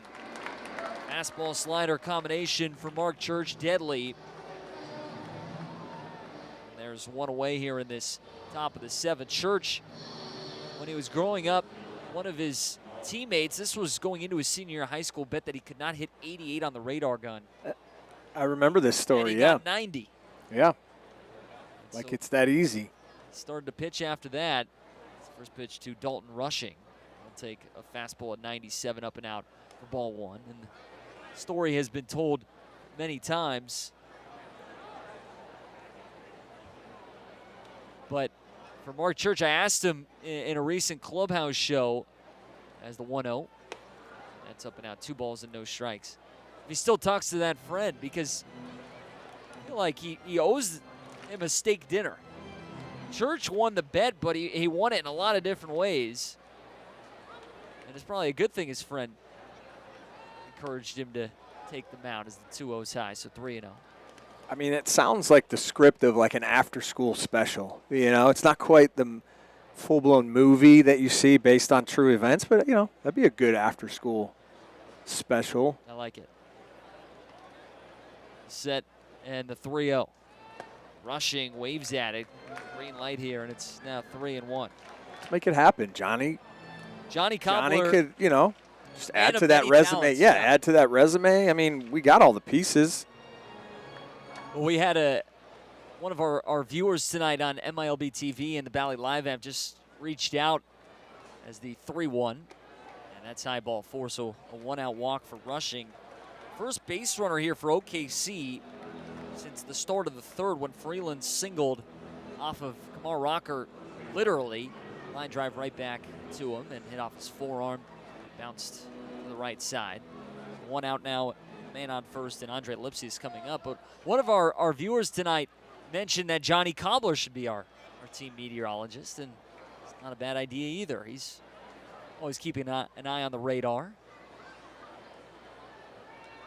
First pitch here to Lipsius. He'll swing and slice this foul. It's 0-1. I can get on board with that. I feel like Johnny's a half glass full guy too, so he's always partly sunny versus partly cloudy, right? Positive mindset. Yep. So important in this game. The problem was tonight, I'm pretty sure, is this 0-1 from Church. Lipsius swings and lines this back up the middle into center. A base hit, rounding second, hitting for 3rd is Rushing. Fabian will come up on it, doesn't have a throw. He'll just lob it into 2nd. So OKC with their best opportunity to drive in a run coming in this top of the 7th. Round Rock has a 1-0 lead. And now it's Ryan Ward coming up.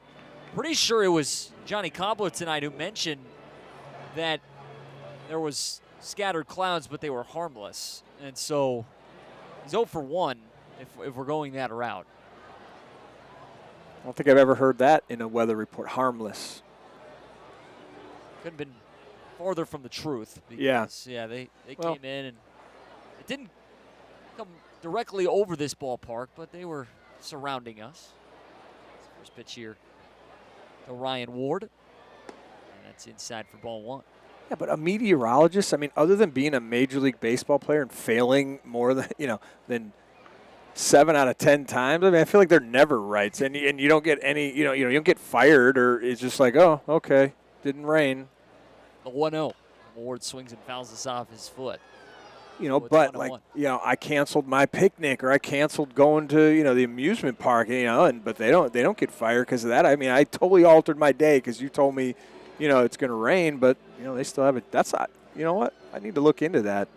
Like, no stress, of like, well, just got to, be good at controlling that, the green screen or whatever it is now.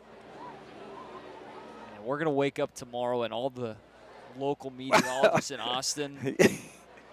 It's harder than it looks. How dare you? Well, sorry. We might have to delete this conversation from the tapes. The 1-1. Ward swings and misses. That's a fastball right by him at 97, so it's 1-2. I mean, it's probably like some of the fans that come to the game. It's not that hard. How come you can't hit Kumar Rocker, The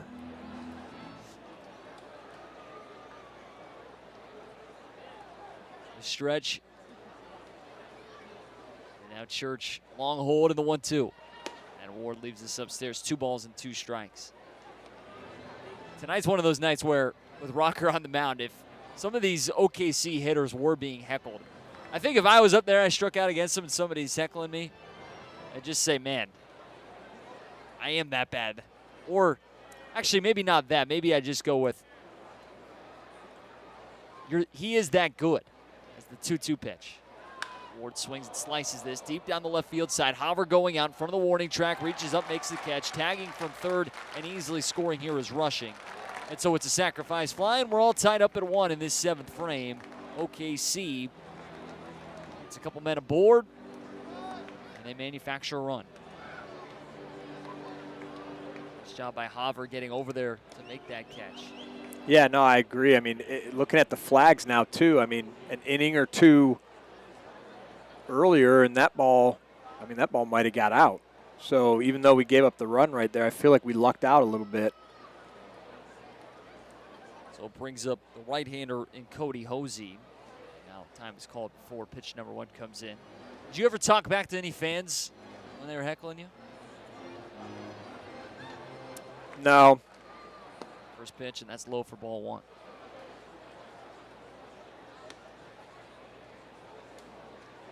College, South Carolina, they were the worst.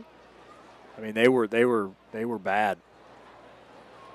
But I kept the focus on the field. 1-0. It bounces on top of the plate, so it's 2 balls and no strikes. I remember a couple of times when I first came up, fantasy baseball was just kind of getting going, and I had a couple of when I was doing great, I have you on my fantasy team and you're crushing it, and then I remember the flip side. We might have been in San Francisco where you maybe hit a little tough string, and someone's yelling at me because I'm not performing for them on their fantasy team. I started thinking about it as quick visit to the mound here as Watley went out to talk to Church. Short lead off of first for Lipsius. Now the 2-0, and this one will miss outside. So 3 balls and no strikes. As I said, I think I would say back whatever I said. I realized that neither of those comebacks made any sense at all and probably weren't very good. It's almost like Michael Scott. When you start a sentence, you don't know where it's going to end up. This is 3-0. Call it strike 3-1. It's a good thing I never had to deal with that. Just go ahead and hit 147 your senior year of high school, as Chris Almendarez always reminds me. And you won't ever have to be heckled. Just an everyday job when I come into the office, but not by thousands of fans. Now the 3-1 to Hosey. And this is swung on and skied. Shallow left. Shortstop Biggers looks like he has found it, backpedaling out toward left center and makes the catch. So Oklahoma City gets on the board. Sacrifice fly for Ryan Ward. And we're all tied up at 1. Going to the bottom of the 7th. They'll stretch here at Dell Diamond on Sports Radio, AM 1300, The Zone. Round Rock looking for a run to untie this game. Oklahoma City, a sacrifice fly in the top of the 7th. Evens the score at 1 apiece. And so Landon Knack back out to the mound here for OKC as the right-hander will face Blaine Krim.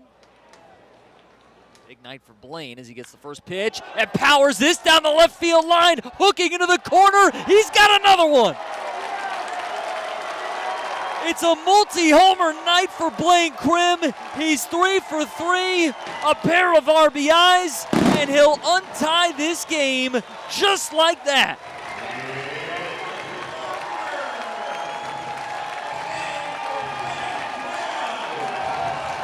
Man, sweet swing right there. Came out ambushing, sitting on that fastball. When he's going like this, he is so fun to watch swing the bat.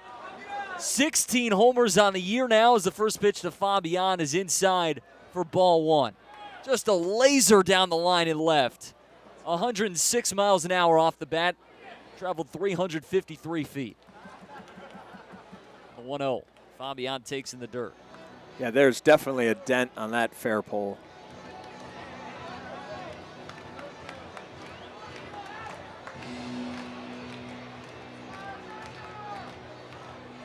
Fabian now steps in, and Sandro, as of late, is the 2-0, and he'll swing and just get under this. Pop it up left side. Third baseman Hosey backpedaling. Shortstop Freeland in the area code, but it's Hosey to grab it as Freeland was standing as still as a statue there. And there's one away. Well, we talked about it on the broadcast last week a bunch, but as of late, Krim and Fabian both going at the same time right now, which was not the case earlier in the year. One was struggling when the other was swinging it well as the first pitch to Haver, and Trevor will swing and foul it back 0-1. And now both of them are hot at the same time, and it has been a problem for PCL pitchers. And Blaine Krim, since June 27th, the numbers are just off the charts. He's got 16 homers now. He's got 68 RBIs. He just never feels fooled up there. Yeah, and then just, I mean, when you look at just how he started, and then, you know, I'm sure at the end of this year, Haver fouls it away, 1-2 now. I mean, so many from a player, right? You hear it so many times, a long season, marathon, not a sprint, and how you just approach that. I mean, being an older guy, being a guy who's just fighting for roster spots every year. Haver swings at the 1-2 and fouls another pitch off. I mean, what a great example of just, you know, adversity. I'm sure you'll hear things like, well, I just stayed with my plan, approach, just put in the work, and we're seeing that. Now the 1-2, and it'll just miss. Yeah. Oh, maybe a challenge was coming there. Yeah. So it's 2-2. Round Rock with a 2-1 advantage, home half of the seventh. And his next pitch again, and that's low, so 3 balls and 2 strikes. And obviously going through that as a player myself, where, you know, you go through those different periods of adjustments, and sometimes it's an approach thing, sometimes it's a mechanical thing. That's what I just love being a former player of. Just, I want to know, Blaine, what was it? Was it a tweak in your swing? Was it just letting things? The off pitch, and Haver will take, and that's ball 4, so Trevor draws a walk. Matt Duffy coming up. Well, I asked him in a clubhouse show, this was in Albuquerque at the end of July, and he really said he got to a point where he was like, I couldn't go any lower. I just felt like there's no chance it could get worse from here. And so part of it was just mentally realizing that. The other part was you try and hit your way out of a slump, and you go in the cage every day and work, and it became, as the first pitch to Duffy, he'll swing and miss, and it's 0-1. He didn't need those swings every day, and realized just going to go out there, start taking my cuts, and get back to my old self. And you look at what he has done every level throughout the Rangers system. I mean, he's mashed everywhere that he's been. He's at an OPS over 800 every single season. He's the 0-1 tight, and it's 1 ball and 1 strike. And he's the kind of guy that you hope gets an opportunity at some point in the big leagues. And then, you know, the longer you play this game, we heard Justin in the pregame talk about knowing yourself. I mean, it might have been that realization of like, man, I don't need to put in as much work, right? Work smarter, not. 1-1, and that's just downstairs, so 2 balls and a strike. You know, maybe not harder, where when you were younger, it was more, right? Versus, hey, put in the work and then trust the work. Put in the work, trust the work, and you know, hopefully everything lines up. Now the pitch, and Duffy gets a breaking ball. It's just off the plate outside. So 3-1 here to Matt. So a Krim homer, Fabian flies out, then Haver walks, and now Duffy in a hitter's count here against Landon Knack. Knack has done a nice job out of the bullpen, but has run into trouble in this bottom of the 7th, the 3-1, and Duffy will take a swing and foul it back. It's 3-2. All 3 hits tonight, the Round Rock Express, belong to Blaine Krim. Got this 2-1 advantage.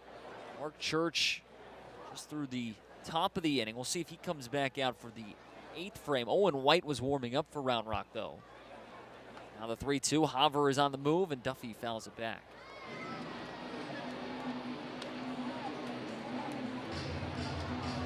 I definitely would like to tack on a couple more here. Little insurance.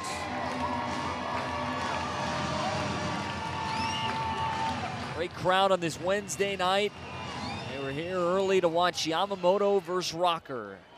Kumar Rocker not in line to get a win as Haver takes off and Duffy fouls it back. He was at one point, though, 5 innings, not allow a run, no walks, 1 hit, 10 Ks. Well, and 5 of those Ks after he got hit. So, right. You know, curious to see, you know, was it really just, did it just glance off? Is it not going to be something, you know, to worry about, you know, next start? But Knack the set. And now a throw over to first. Haver dives back safely. The only time tonight we saw Rocker really get into any kind of funk, if you want to even call it that, because it really wasn't, was after he got hit by that pitch, because, or by that line drive, I should say, because he fell behind. I think it was the next hitter, Cartaya and Trejo, got behind 3-0 to one of them, I believe, and was able to come back 3-1 to another. But still did not issue a walk. Ended that third with a strikeout and just looked unfazed the rest of the way. Now the 3-2. And Duffy takes strike 3 call. He took 2 steps toward first base. And Matt strikes out looking. And so there's out number 2 as Jack Spiggers coming up. Big tennis fan, so I love watching the U.S. Open's going on right now. And what I'm seeing in the U.S. Open, you know, that Hawkeye where they show, now they kind of just every close play, even if they don't challenge it as a fan, they'll show just how close it was. I think they should do that. First pitch here to Biggers, and he will take a curveball at the top of the zone for strike 1. It's like once he leaves the deal, and maybe if it was like, you should have challenged that, or just to see where it's at, I think just from a fan, that'd be pretty cool. Now the 0-1. Biggers swings and fouls it back, and it's 0-2. You wonder if maybe in the big leagues, whenever, if the challenge system does go up to the major leagues, they'll have a spot on the board where they won't show it right away, obviously, because you don't want the player to see where the pitch was. But after the time allotted to challenge goes away, then they can take a look on the board and look up and say, oh, there's where it was. It's now the 0-2 pitch. And Biggers will swing and pop this up behind the plate and out of play. But I know exactly what you're saying, like they do on the normal pitches where they zoom in and they show you exactly how far it was. Yeah. Maybe on any kind of strike 3 looking, they start doing that. I like it. Well, and I mean, even for an umpire, I mean, guys get to go back, look at their videos, their swings. An umpire throughout a game, you know, doesn't get to in between innings say, man, I thought I missed that last, you know, inning, that one pitch. There's the 0-2. And that's up and out. So Biggers now in a 1-2 count.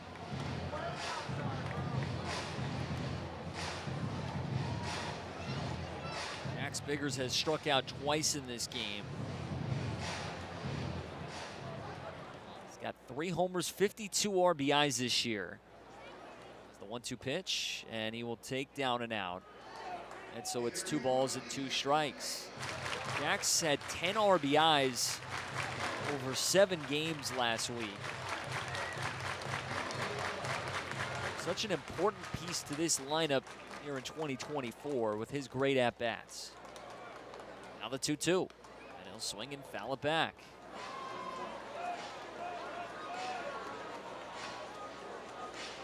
For Jax Biggers, he will reach minor league free agency at the end of this season. The guy that we saw for parts of last year and contributed, was on the Round Rock postseason roster after Davis Wenzel went down with an injury in Game 1 of the PCL Championship Series. Now the 2-2. And Biggers chase. Fastball at 94. So Knack with a couple of strikeouts. He's got 7 now in his 4 innings out of the OKC bullpen. But Blaine Krim continues to do damage. Back at Dell Diamond, Round Rock holds a 2-1 advantage. Blaine Krim, a pair of home runs, has been the difference. And so it's 7, 8, and 9 to bat for the Oklahoma City Baseball Club. Owen White will take over for the Round Rock Express on the bump. So he'll face Alex Freeland. Matt Cato alongside. E-Train trying to pull out a win here in Game 2 of this series. OKC as hot as anybody in all of minor league baseball right now as the first pitch from White to Freeland. And that'll miss for ball 1. Baseball Club enters tonight. They have won 12 of their last 14. Last night, a 13-1 win, trailing it by a run here in this top of the 8th. It's Owen the set and the 1-0. And Freeland will leave this alone as it bounces in. So 2 balls and no strikes. Owen White, who we have seen in a starting role for much of his Express career, has now transitioned over to the bullpen. We've seen effective outings thus far as his 2-0. That's up and out, so 3 balls and no strikes. Last time he took the hill, it came 3 days ago against Salt Lake in the series finale on Sunday. 1 inning, did not allow a run, no walks, and a K. He's got an ERA of 5.52 as his 3-0. And it's a fastball right down the middle, 3-1.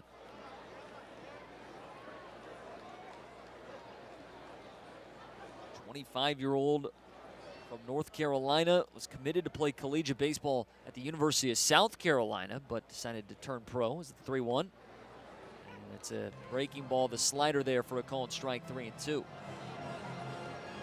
A lot of guys love the transition of going from a starter to the bullpen. They simplify just what they're trying to do. 2-pitch mix. I mean, right there you're seeing a 3-1 slider, a little more confidence in a pitch. And now the 3-2. And Freeland will whiff at this slider, and Owen White a strikeout to start his evening, and it brings up Diego Cartaya. And we've seen the uptick in the velo as well. He's been more 96, 97 with that fastball. Yeah, no doubt.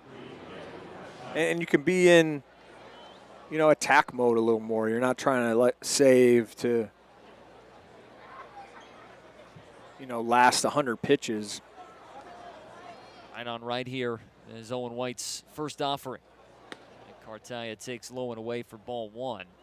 Tries to drop in a first pitch slider.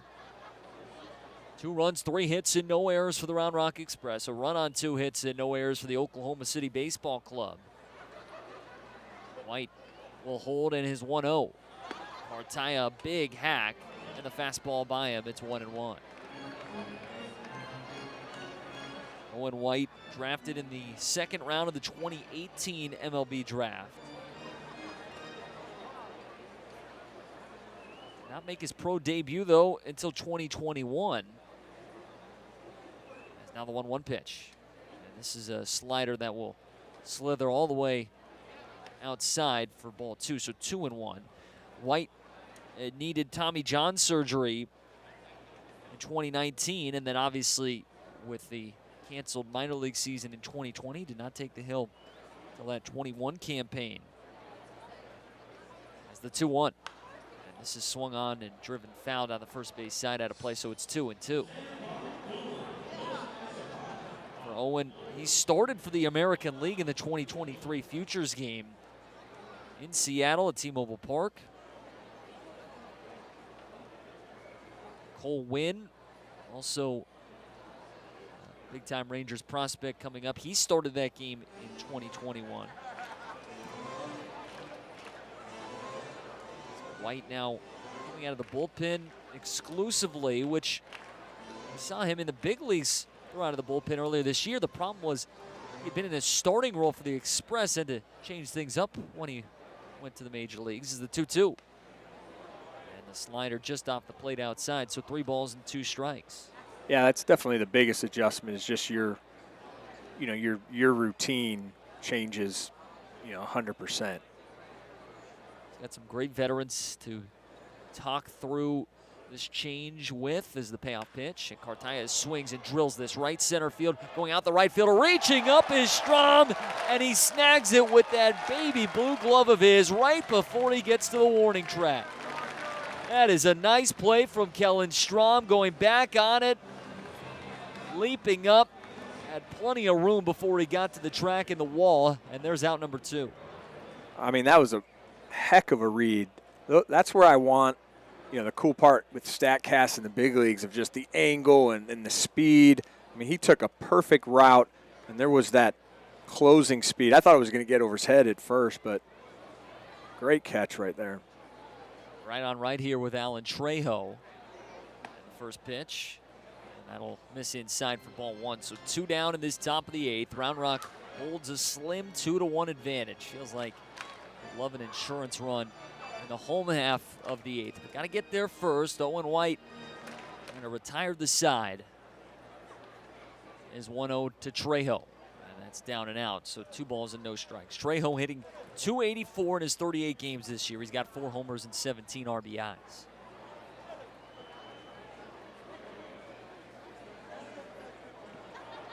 Now the set. White will hold in that black glove in the 2-0.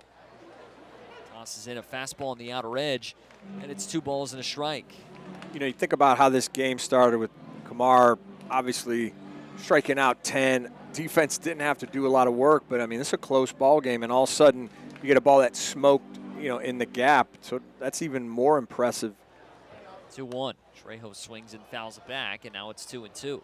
The downside being a defender when your pitcher's just dealing is, your every pitch you have a pre-pitch routine and it's boom, okay, strikeout, which is great, but then, you have a tendency maybe to get a little heavy, your feet get a little dead, and next thing you know, the ball's hit.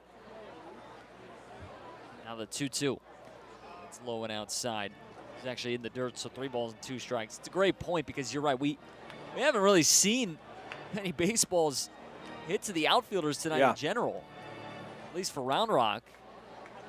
Not many chances to make a play. It's actually the first ball that Strom has gotten tonight. This 3-2 is low ball 4, so Trejo a 2-out walk. And now the leadoff hitter, Drew Avens, coming up. Trevor Hauver had one back in the prior inning, in the 7th, on that sacrifice fly that he was able to get over and make the catch on. But again, he hadn't seen many baseballs come his way earlier in the game. Right on left here, Duffy, the third baseman, coming up on the grass. Avens with plenty of speed is the first pitch, and Owen will miss just off the plate outside for ball 1. Drew Avens, 7 homers and 40 RBIs. This is his 115th game of the year. Now the 1-0. Avens swings and pops this up. Shallow left, shortstop racing out. It's Biggers, angling toward the line. He'll settle under it and make the catch. So Owen White works around the 2-out walk. We'll go to the bottom of the 8th. E-Train searching for an insurance run. They've got a 2-1 advantage on Sports Radio. AM 1300, The Zone. Back at Del Diamond as we go to this bottom of the 8th. Before we get started, let's take 10 seconds for station ID on Sports Radio, AM 1300, The Zone. AM 1300, The Zone. KBET Austin, an iHeart radio station.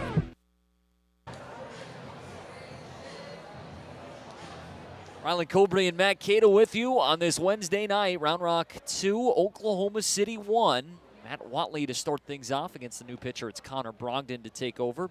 And his first pitch is in the dirt for ball one. 2 runs, 3 hits, no errors for the E-Train this evening. It's a run on 2 hits and no errors for OKC.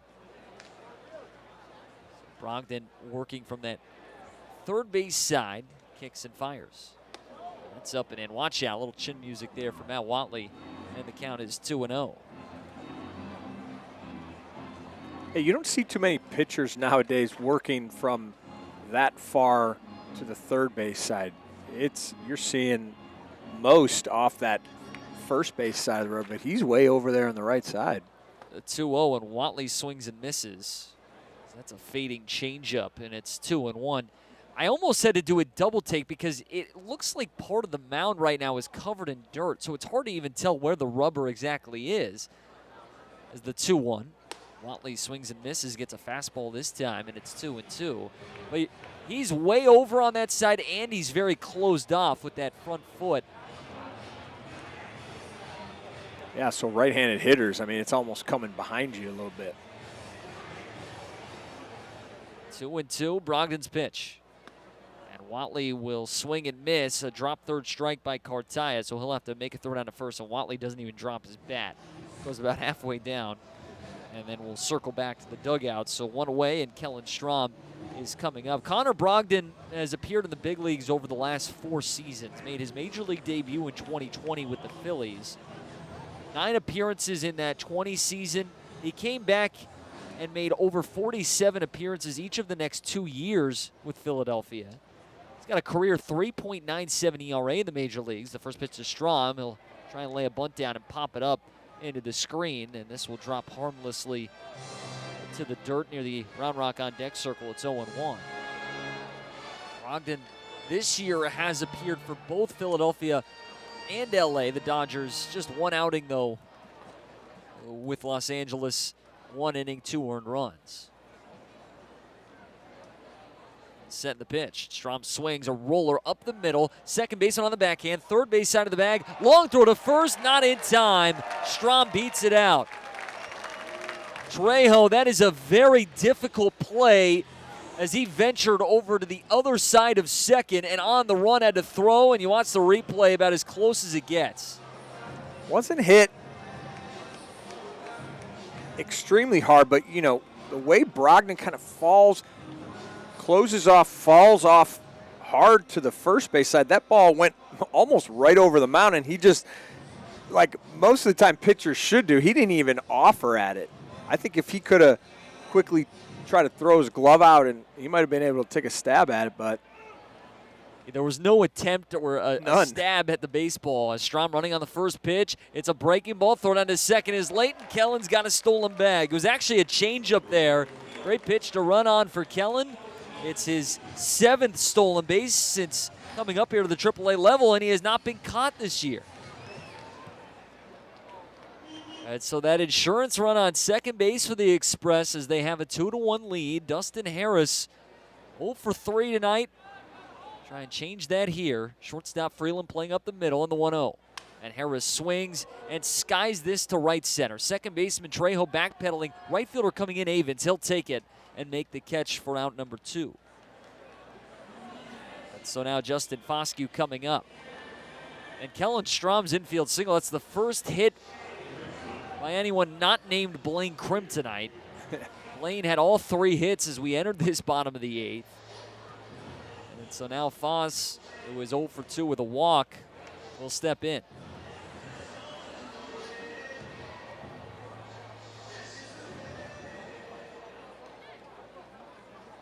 Foscue, I believe, asked for time before getting in, so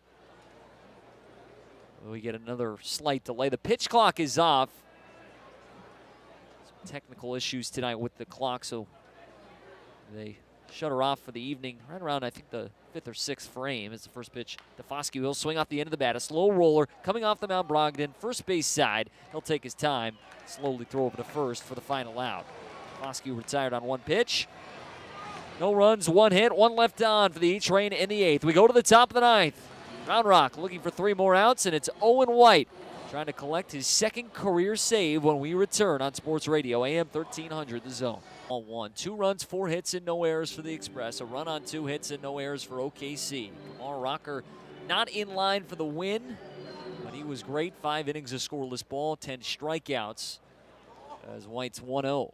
Pages swings and drives this into the left center field gap, and this is trouble. It's down and into the alley. Pages chugging for second, and he'll stop there with a leadoff double. So Owen White's 9th inning will be a difficult one here. A man in scoring position just like that, and Dalton Rushing is coming up. Yeah, I mean, we obviously talking about Kumar's outing and how he just pounded the zone, getting ahead.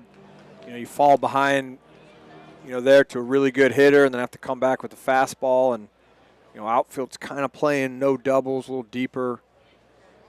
First pitch here to Dalton Rushing, and he'll take a cutter for strike one. Well, Owen White picked up his first career save 18 days ago, and it came against Oklahoma City at Chickasaw Bricktown Ballpark. And it was actually the final 4 outs that he got that evening as the 0-1. He puts a fastball right at the knees for a called strike, and we'll get a challenge here. This is why we have the challenge music.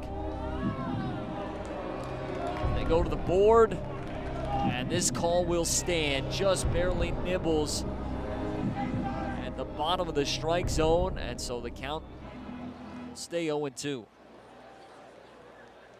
Short lead off second for Pages. The 2-strike pitch. Swing and a miss. Watley hangs on to the foul tip, and there's one away. Big at bat there. I mean, giving up the leadoff double, I love how Owen just came back and just attacked right there. That was 95 over the center of the plate. He just challenged him. And so now Andre Lipsius will bat. Lipsius 1 for 3 tonight. He singled last time he was up. Stand tall, look back at second where Pages is in the first pitch. And that's low for ball 1. Well, that save back on August 10th against Oklahoma City. White got the final out of the 8th inning, and he gave up a leadoff single in the 9th to Dalton Rushing, who he just retired. Tonight, it's a leadoff double from Pages. White comes back with a K. Let's see what he does here against Lipsius. Now the 1-0. Swung on and fouled back to the screen. A ball and a strike.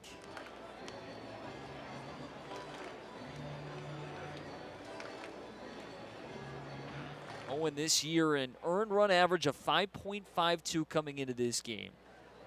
Remember, just transitioned over to a bullpen role earlier this month, the 1-1. It's a fastball, bottom of the zone, painted at the corner, and it's 1-2 as he goes to the outer edge. Talking earlier, that's the one that I would love to see the fan, like, if it maybe was a little out and you just didn't challenge it, and that's your loss. The 1-2. Lipsius protects a late swing. Will shoot this over the roof down the first base side. The fan element and how much action it would provide to them. I didn't really comprehend it earlier when you said it, but you're right. Especially in the 9th inning, they're on the edge of their seat.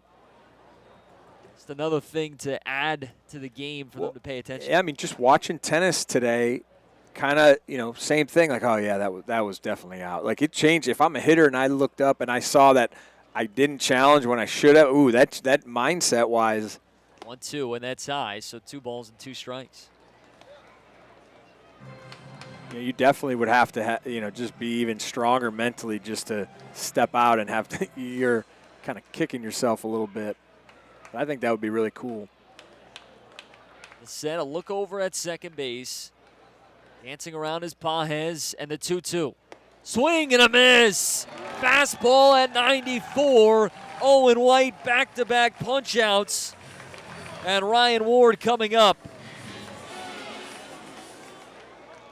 Yeah, just attack top of the zone right there.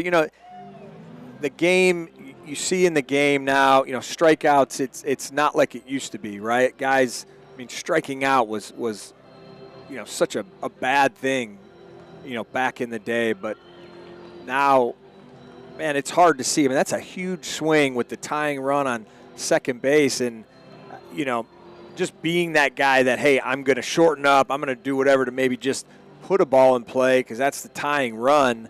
That's the part of the game that, as I sit here and watch, I mean, he almost fell over trying to either, hit the ball out of the yard or. That ball was well above the strike zone as he climbed the ladder. So now a quick conversation on the mound. Watley, the catcher, goes out. Duffy, third baseman, comes in as well. And the first pitch here to Ryan Ward, and that's up top for ball one. And you mentioned it on the at-bat before, but he just attacks rushing there with the fastballs, does the same thing here to get Lipsius for round number 2. Top of the ninth, 2-1. Round Rock has the lead. A man on second and the 1-0. And Ward swings, drills this into right. Strom going to his left, can't make the catch. This will drop, and scoring from second base easily is Pajes. And we're all tied up at 2 apiece. OKC down to their last out, able to even the score, and this is how they've been winning games as of late. A ton of close ones, just been finding ways to win baseball games, and they'll extend this one as now White just will try and get it to the bottom of the ninth with the game still tied. So Ryan Ward with RBI number 90, and it's a memorable one as the first pitch here to the right-hander in Cody Hosey, and that'll miss for ball one. Thought maybe Strom would have a chance. It looked like maybe just got off the end of the bat a little bit. Short lead off first for Ward and the 1-0. Hosey will take, and it's 2 balls and no strikes. Owen White, so close to getting out of this ninth inning. Gives up a leadoff double, then strikes out rushing in Lipsius, but Ward a single to drive in a run has even the score to 2-0. And Hosey with a huge cut, and the fastball's right by him, so it's 2-1.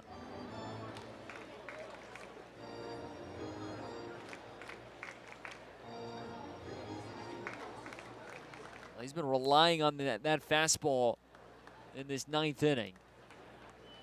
Hosey went yard in yesterday's game, a 2-run homer. Now the 2-1. Puts in a changeup there. That just gets the outer edge, and it's 2-2.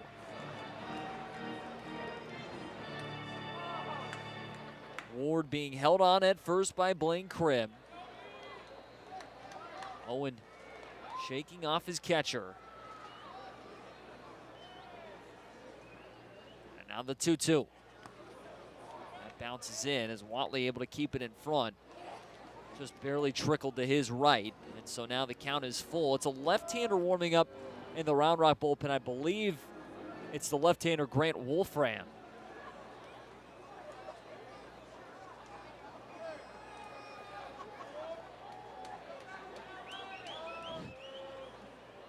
Three and two, 2 outs, top of the ninth. Here's the pitch. And it swung on and just bounced foul. A big cut there from Hosey. Well, I looked down just now, looking down around the third base line into the stands, and there's somebody sitting in the seats, and I looked, I did a double take. I was like, wow, somebody's wearing a Spike mask down that line. It actually is Round Rock's lovable mascot. He's just sitting there watching the game. 3-2. And that's low for ball 4, so now it's runners on first and second. So it'll bring up Alex Freeland, and Doug Davis is coming out. He'll make a change. So Owen White finished for the evening. Nearly collected his second save, but Oklahoma City able to spoil that. Ryan Ward, a single down the line in right. And so now Grant Wolfram will be tasked with the final out in this top of the ninth inning. Still tied at 2 when we return on Sports Radio, AM 1300, The Zone. Grant Wolfram will take over here for the Round Rock Express as we continue in this top of the ninth inning. Score tied at 2. It's Wolfram against the right-hander here, Alex Freeland. We saw him batting from the left side for much of the night. Switch hitter, so he'll flip over down right, and Grant his first pitch to Freeland. He'll put in a slider for strike one. Runners on first and second. OKC just tied the game with 2 outs in this top of the ninth. Ryan Ward, a single down the right field line, able to score Andy Pajes. On second is Ward. Over on first is Hosey. And now the pitch. Swing and a miss. And Freeland down 0-2 now. Grant Wolfram this year, one of the most trusted arms out of the Round Rock bullpen. He's got a 3.24 ERA. Stands at 6'8", 240 pounds. Now the 0-2. And this is low. So 1 ball and 2 strikes. Great to have you with us. We had 6'5", 255 on the mound to start the game, and now here in the 9th inning, we've got 6'8", 240. So you're trying to say don't get in a scuffle with the Express. This is the 1-2, and that's just a little bit up, so 2 balls and 2 strikes. If we need to put the helmets on Saturday in honor of first college football game of the season, this team can go toe-to-toe with anybody. Yeah. You just get behind. You're that guy who gets behind Kumar, like, yeah, do something, hold me back. Who was it on the 49ers last year? Trent Williams, their big offensive lineman. Well, they got in a scuffle with the Browns, and then he came out, and everybody just kind of walked away. The 2-2 pitch. This is tap foul. Playing that game, OKC could match with Michael Peterson at 6'7", 245. Would love to see Peterson against Wolfram in the post, one-on-one, little basketball. Although, now the 2-2 pitch. And Freeland, did he go around? He did not, they say. Wow, close call. Slider that jumped on top of the plate, so now payoff pitch coming up. I asked Grant earlier in the year who he thought could score on him in a game of one-on-one on this team. He told me that it would be 5'10" Jax Biggers, Round Rock shortstop. Ooh, yeah. Payoff pitch. And Wolfram just misses with this slider, and now the bases are loaded here for OKC. Tied at 2 in the top of the 9th. A Ryan Ward single, even the score. Ward's on third now after Hosey and Freeland both walk, and now it'll be up to Diego Cartaya to try and give OKC the lead. It's been a slower night for the Round Rock offense. Just 4 hits, with 3 of them coming from Blaine Krim. First pitch to Cartaya, and he'll take a healthy cut. Sliders by him, and it's 0-1. So the Express will need to get the bats going if they want a walk-off win tonight, the bottom of the 9th or possibly later.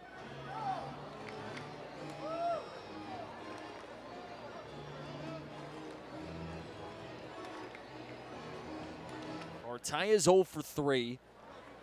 The stretch and the 0-1. And that's low and in, blocked by the catcher Watley, and it's 1 ball and 1 strike.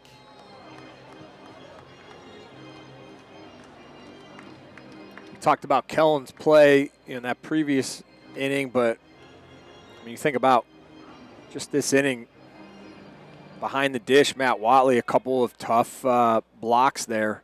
1-1. Cartaya swings a bouncer third base line foul, and it's 1-2. And you're right, Matt has done a great job keeping everything in front of him. He's got plenty of sliders, both from White and now from Wolfram.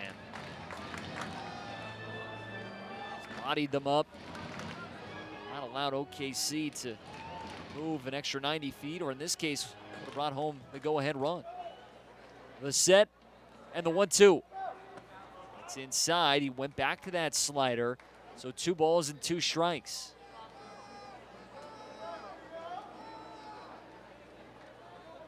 Ward walking lead off third.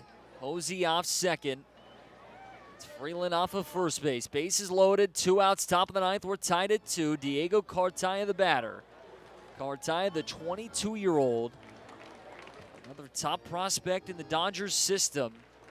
Swinging it much better than when we saw him earlier in the year. Now the 2-2. Partaya swings and rips this foul first base side and up on the roof out of play. So he goes slider, misses in, then comes back with a fastball just above the zone. What do you think he goes with here?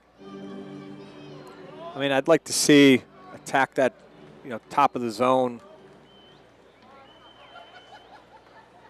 Stretch in the 2-2. Swing and a miss. Matt Cato was correct. Fastball at 95. He blows it by him. And Wolfram will keep this game even at 2 apiece. We'll go to the bottom of the ninth now. Don't go away. Plenty of drama this evening at Dell Diamond on Sports Radio, AM 1300, The Zone.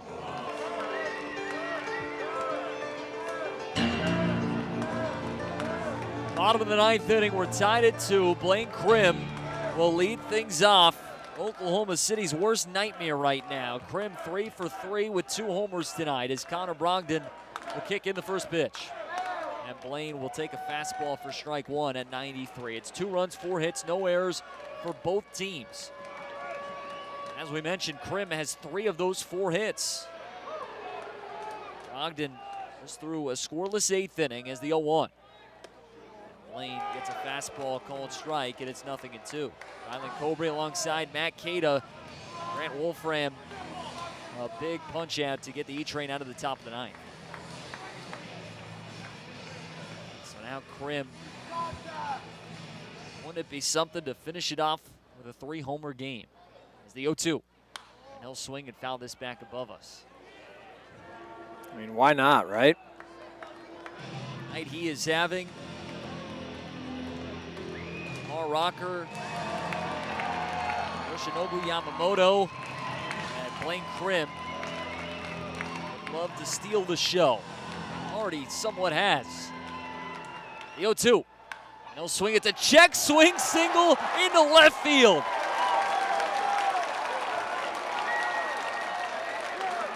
So the winning run is aboard. I don't think that's what he was planning on doing, but he'll take it. No, that was a kind of a, excuse me, clear the front shin swing. From a positioning standpoint, they had the third baseman playing no doubles right on the line. And that was a step to his left, so benefited from that. What a night.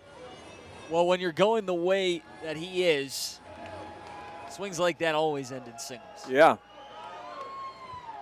So now Fabian has a chance to be the hero. And the first pitch. And Sandro takes this one.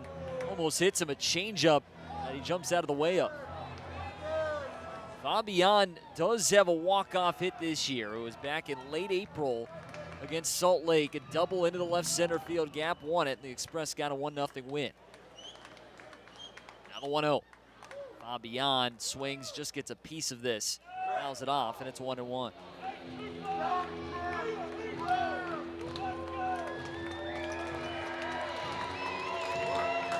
A-Train with 4 walk-off wins this year.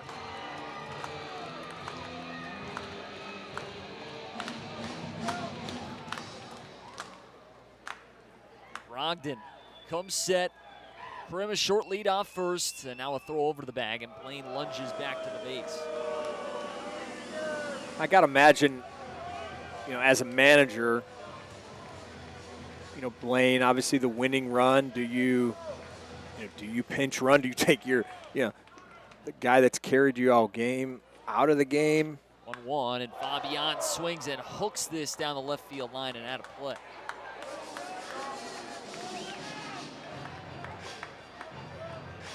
Tough call for Doug Davis here. I mean, most likely not going to bat the 10th unless they load the bases up and 3 guys come up and are retired. Then maybe he would have hit, but they're going to leave him in the game. Now the 1-2 to Sandro. High and tight, and it's 2 balls and 2 strikes. Well, I mean, that when you look at a roster, when you look at Foscue, who that's a feather in his cap, just being able to play multiple positions. So it's like, all right, if we do pinch hit, who's going to shift over to first, and who can play different positions? The 2-2, and Fabian right on that cutter, fouls it back. Sandro has 17 homers. He's got 81 RBIs this year, leads the team in both categories. And in the last month, has not been chasing that breaking ball off the edge of the plate. He's been great at lowering that chase rate. The 2-2. And he'll swing and miss. He does go after this fastball in on the hands. And so there's one away now in this bottom of the ninth. The score tied at 2. Trevor Haver will be the batter. Kind of a nasty pitch right there. We were talking about the previous inning, how he kind of was all the way on that side. He tried to do the Blaine Krim and kind of clear that front side a little bit and just chip it out to left. Blaine Krim, there's only one of them. So Brogdon's coming out, and a change here for Oklahoma City. Travis Barbery, the manager, will go to his bullpen in this bottom of the ninth inning. Oklahoma City has been surging as of late. They've won 12 of their last 14. Been winning baseball games like this one where they trail late, somehow come up with a couple of runs and tie the game. Tonight, it was a base knock for Ryan Ward in the top of the ninth. OKC down to their last out, tied it at 2, and they're trying to keep this game tied. We'll take a break for the pitching change. Crim's on first with 1 out in the bottom of the ninth when we return on Sports Radio AM 1300 The Zone. Pitching change for the Oklahoma City Baseball Club as we're tied at 2, bottom of the ninth. Blaine Krim on first, Trevor Haver the batter. There's one away, and it's the southpaw Jack Dreyer, 25-year-old, left on left here against Trevor. And Dreyer's first pitch, and Haver will take low for ball 1.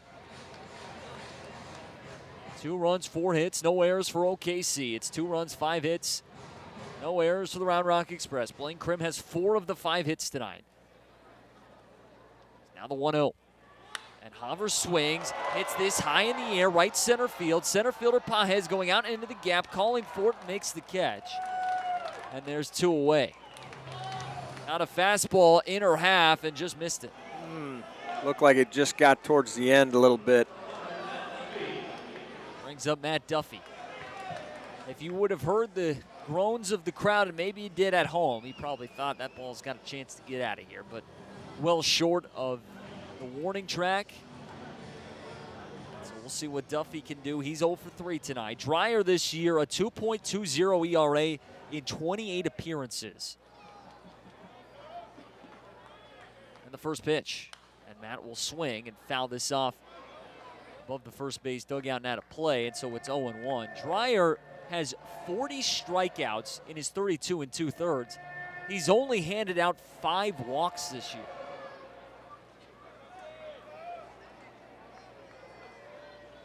Left-hander closed off as he comes set. And now the 0-1. And Duffy swings off the end of the bat. Fly ball down the right field line. Avens going over. He's at the spot and makes the catch. And so Round Rock will not score in the bottom of the ninth. And we will play extras tonight from Dell Diamond. Tied at 2. Round Rock and OKC going to the 10th on Sports Radio, AM 1300, The Zone. And so now we'll have the zombie runner on second base. It'll be Diego Cartaya over there as we start this top of the 10th. And Wolfram's first pitch here to the right-hander and Alan Trejo, and it's low for ball 1. Did you coin that, zombie runner, or is that? Zombie runner. I've heard it around. There's a lot of different terms for the runner starting on second base. We could think of a new one tonight, maybe. No, it was just a question. Yeah. 1-0. Trejo will leave this slider alone. It's a called strike, 1-1. Seen the ghost runner. Which that doesn't make sense, though. No. When you're playing in the backyard, the ghost runner, it's not there, but it's there, right? So that.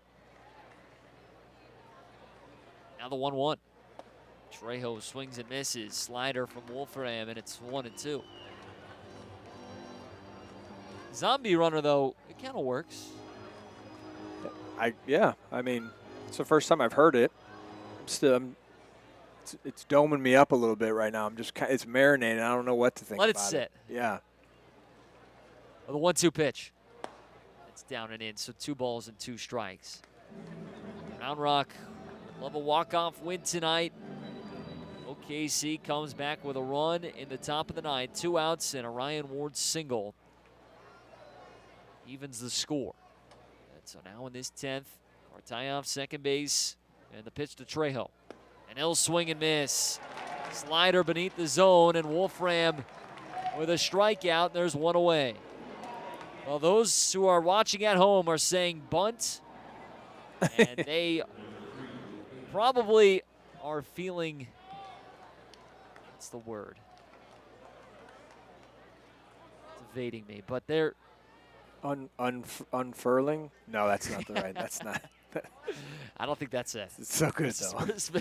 First pitch to Avens, and it's unfurled. Yeah, that doesn't make sense. But they're old school if they're thinking bunt, right? Which it like kind of makes sense, but all the data and all the it says don't do it. Vindicated is the word I'm Yeah. looking for. It's late, the 0-1, and that's off the plate outside. So 1 ball and 1 strike. Isn't that a song? Yeah, Vindicated by. We'll have to let Johnny We'll let Johnny take a look. take a look.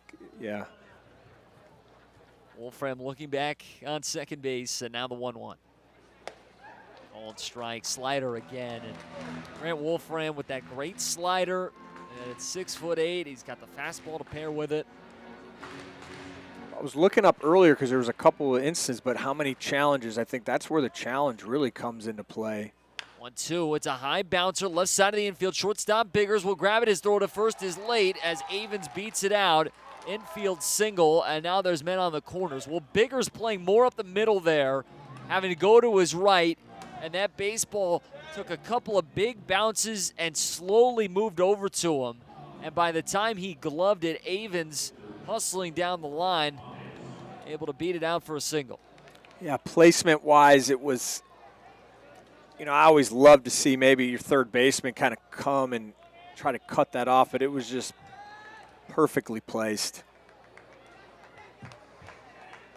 So it's left on right here as Andy Pajes steps in the first pitch, and Wolfram will go with a slider for strike 1. It was Pajes with a double to start that 9th inning. He'd wheel around and score to tie the game at 2. And now here in this 10th, OKC trying to untie the game with men on the corners. And the 0-1 to Pajes. And this is low as Watley able to keep it in front. Yeah, big at bat here. I mean, this is where you'd love the strikeout. Pajes hitting .360 coming into tonight in his 21 AAA games this year. The 1-1. And that's low, so 2 balls and a strike. 3 for 5 in yesterday's game with a double, 3 runs scored, and 2 RBIs. He has come back tonight. He's only 1 for 4, struck out 3 times. The 2-1. And he'll swing and hook this on the ground foul. So it's 2-2. Right-hander who was optioned down on August 19th when Max Muncy and Tommy Edman were both reinstated from the injured list. We saw both those guys on rehab assignments when we were there in Oklahoma City a few weeks back. And so Pajes, the odd man out, comes back down where he's not been with OKC since early in the year. 2-2. It'll swing a liner. Wolfram stabs at it. It'll trickle behind the mound on the infield grass. There's no play as scoring from third is Cartaya. And Pajes a single to give OKC a 3-2 lead in this 10th. And Wolfram almost caught that. The liner coming right back at him. He stabbed at it, and he got his glove on it. But then it just deadened behind the mound, and Biggers came up on it, had no play at first. And so it's a 3-2 OKC advantage. Yeah, it's like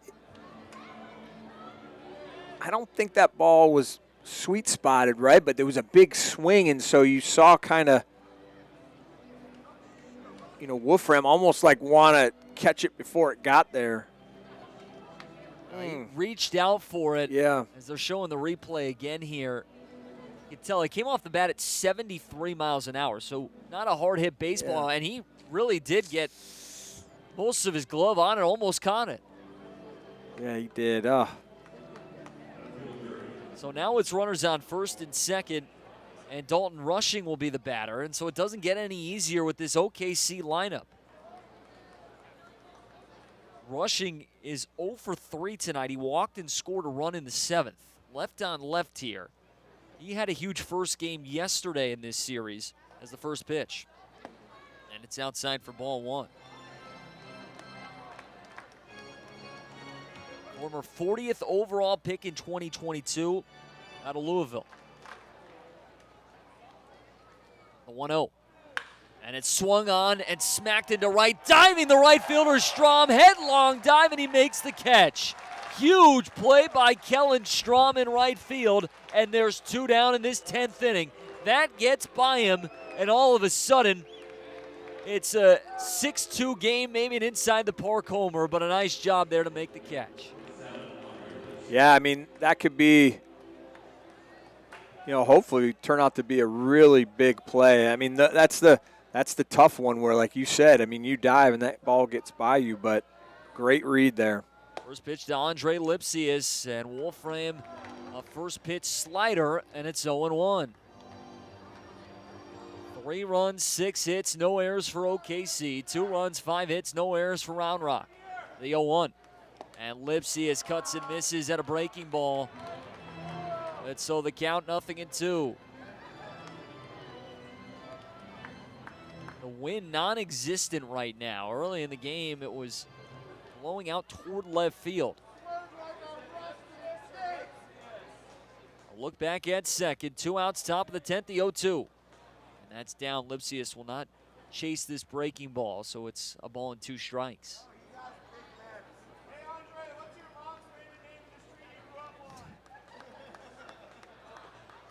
We've got some fans behind the plate heckling. Some different kind of razzing going on behind the plate.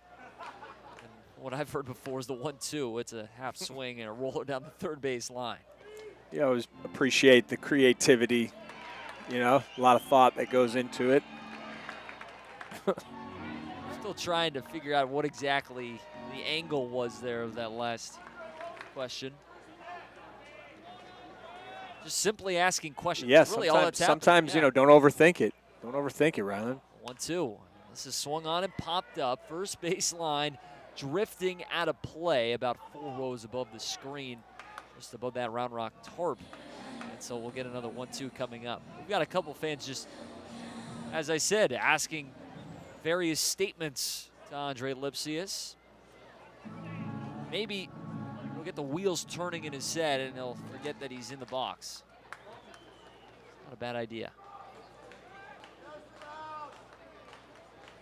Look back at second base. Now a second look in the 1-2. And Lipsius chased the fastball, tried to climb the ladder. Wolfram a strikeout, does a nice job, just gives up the 1 run. And so now Round Rock will try and match OKC or possibly score 2 and walk it off. We'll go to the bottom of the 10th. Baseball Club 3, Express 2. 0-1, he squares around a bunt, stabs at it, and it's by him 0-2. I've never been a fan of the 1 strike bunt. Now you're in a hole. Now you just kind of got to battle. I know you just got to roll something over, and it's kind of the same, so hopefully we can get that. Tough spot here, the 0-2. And Jax will swing and slice this foul third base line. And yeah, now you're just looking for a ground ball on the right side to move Duffy up. Nobody out in this bottom of the 10th. Well, it looked like 0-0. That's what he was trying to do. Just, got out ahead of it a little bit. And the 0-2 offering. And Biggers swings and slaps this straight away center. Coming on the center fielder. Paez can't make the catch. He dove, just barely missed it. Duffy had to wait, so he'll go to just third base. And it's men on the corners. Well, Paez came racing in, and he's got to be careful there. Because as we mentioned in the top of the inning with Kellen Strom, he makes the play, but if it gets by him, 2 or 3 run score. Same thing here. Paez thinking about diving, got caught in between, just knocked it down, and so it's runners on the corners. Yeah, and then as a base runner, with no outs, you have to kind of read that play, and so, really good job there by Duffy of not just putting his head down and thinking that's going to fall for a knock, but great at bat there by Jax. Left on right, the first pitch to Matt Watley, and he'll swing and foul it back. Well, Matt, no stranger to this moment. Walk-off home run. It came back on July 20th. Now the 0-1. And he'll swing and pop this up on the infield. Catcher taking the mask off Cartaya right next to home plate. Mask still in hand. He'll make the catch. Jax acting like he's going to tag from first. Now retreats back to the bag. Well, that wasn't a bad idea. Maybe to draw a throw and then get caught in a rundown. Yeah, tried to little league him a little bit. I don't mind it. Biggers, though, made eye contact with Cartaya and not otherwise. So now it's up to Kellen Strom. And another guy who's got a walk-off hit this year. Strom had one on our last homestand against Albuquerque, a base knock into right field. So he'll step in. 3-2, OKC leads it. One out, men on the corners. And Dreyer's first pitch. And Kellen leaves this high for ball one. Strom hitting .253, does not have a home run, 12 RBIs. He's 1 for 3 tonight.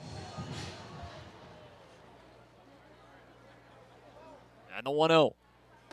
And that's upstairs and out, so 2 balls and no strikes. Well, you got the middle infielders hoping for a ground ball to get 2 outs. Kellen, a tough guy to double off, though, with his speed. Third baseman playing back right now, it's Hosey. First baseman holding on Biggers is Lipsius. And the 2-0. And Strom swings away. He gets a fastball, and it's by him, 2-1.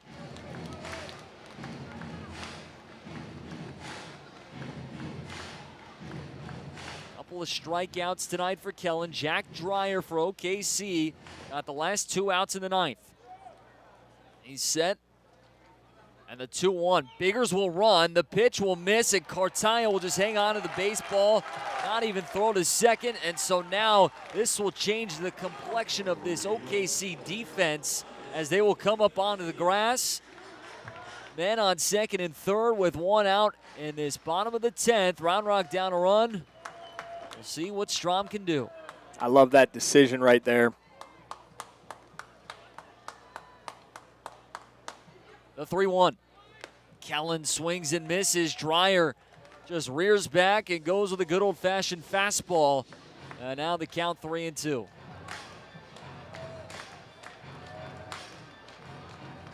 Duffy off of third. Biggers off of second. It was just like this back on August 20th when Albuquerque was here. Now the 3-2. And Kellen swings, fly ball, right center field, soaring, it's going out there to the warning track goes the center fielder Paez. He'll just pick it up. Duffy and Biggers are in, and Kellen Strom, the hero for a second time in the last few weeks. It's a walk-off double, and Round Rock secures a 4-3 win on this Wednesday night. What a finish. Man, I think it's so fitting. When you look at his day,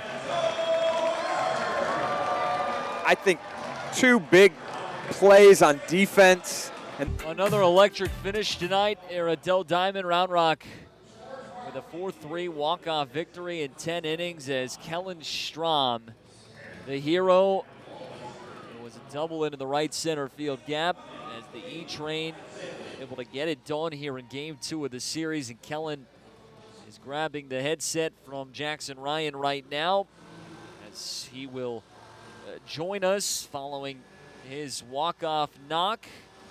And Kellen Strom down at the edge of the dugout right now. Kellen, can you hear me all right? Oh, man, I lost him. Hold on one sec. Can you hear me? Yeah, I can hear you. All right, there we go. Now we're back Perfect. Up and running. Well, first of all, let's go back before the walk-off hit, because we were talking about the play in right field there that saved a run on a ball that's sinking on you. You have to make a decision there to lay out and make that catch. Just tell me what's running through your mind as you see that ball coming your way.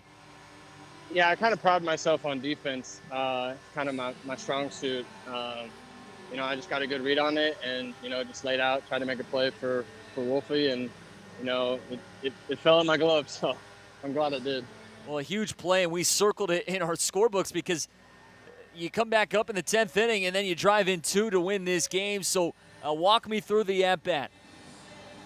Yeah, I've kind of been struggling a little bit at the plate, just not really competitive at bats, and the little dribbler in I think the 9th or the 8th kind of just got me going a little bit. I took some good swings earlier in the count and in this last at bat, and I got a pitch to hit and drove it the other way, and the outfield is kind of playing in. I hit it pretty good, and it got away from them, so pretty pumped about that. I'm ready to go celebrate with the team. Visiting with Kellen Strom post-game after his walk-off knock. You didn't have any walk-off hits in your career, I think you told me last time when you were with me. Now you got 2 in, 2 weeks? August 16th was the last one?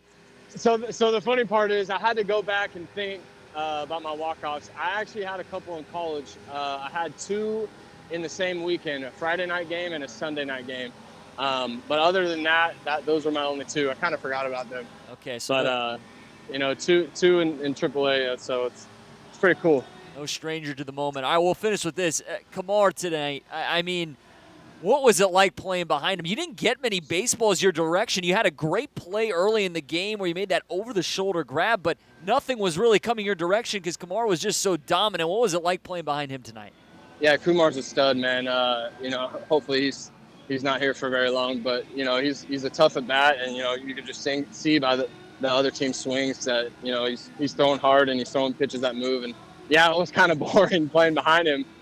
Me and Blaine came in and said that it was probably the most boring 5 innings that we've played defense in a long time. But I like that, and I'm happy for him to make a good first impression on the team, and hopefully he keeps going. Well, you got plenty of action later in the game, so thanks for joining us. Appreciate it, man. Congrats. Yeah, no worries. Thank you very much. All right, that's Kellen Strom post-game walk-off knock to drive in 2. The Express earn a 4-3 win. Rylan Cobrey alongside Matt Cada, 4 runs, 7 hits, no errors for the E-Train, 3 runs, 6 hits, and no errors for OKC. As it was Yoshinobu Yamamoto on the mound tonight for OKC, and didn't even think to ask Kellen about that because so much else happened with him out in right field making a couple plays, and then he's got the walk-off hit, but Yamamoto 2 innings, 1 earned. As the loss tonight, though, will go to Jack Dreyer. He drops to 5-2. The win to Grant Wolfram. He goes to 3-1. Grant did a great job, really gutsy outing as he got out of trouble there in that 10th inning, goes an inning and a third. So, again, he'll pick up his 3rd win of the year. Time of game, 2 hours, 57 minutes. Attendance, 4,311. We're running a little bit over right now, so we'll make this a quick post-game wrap. But, Katie, your thoughts on this game? So much to dissect. Yeah, no doubt. And I mean, what a night to come to the ballpark.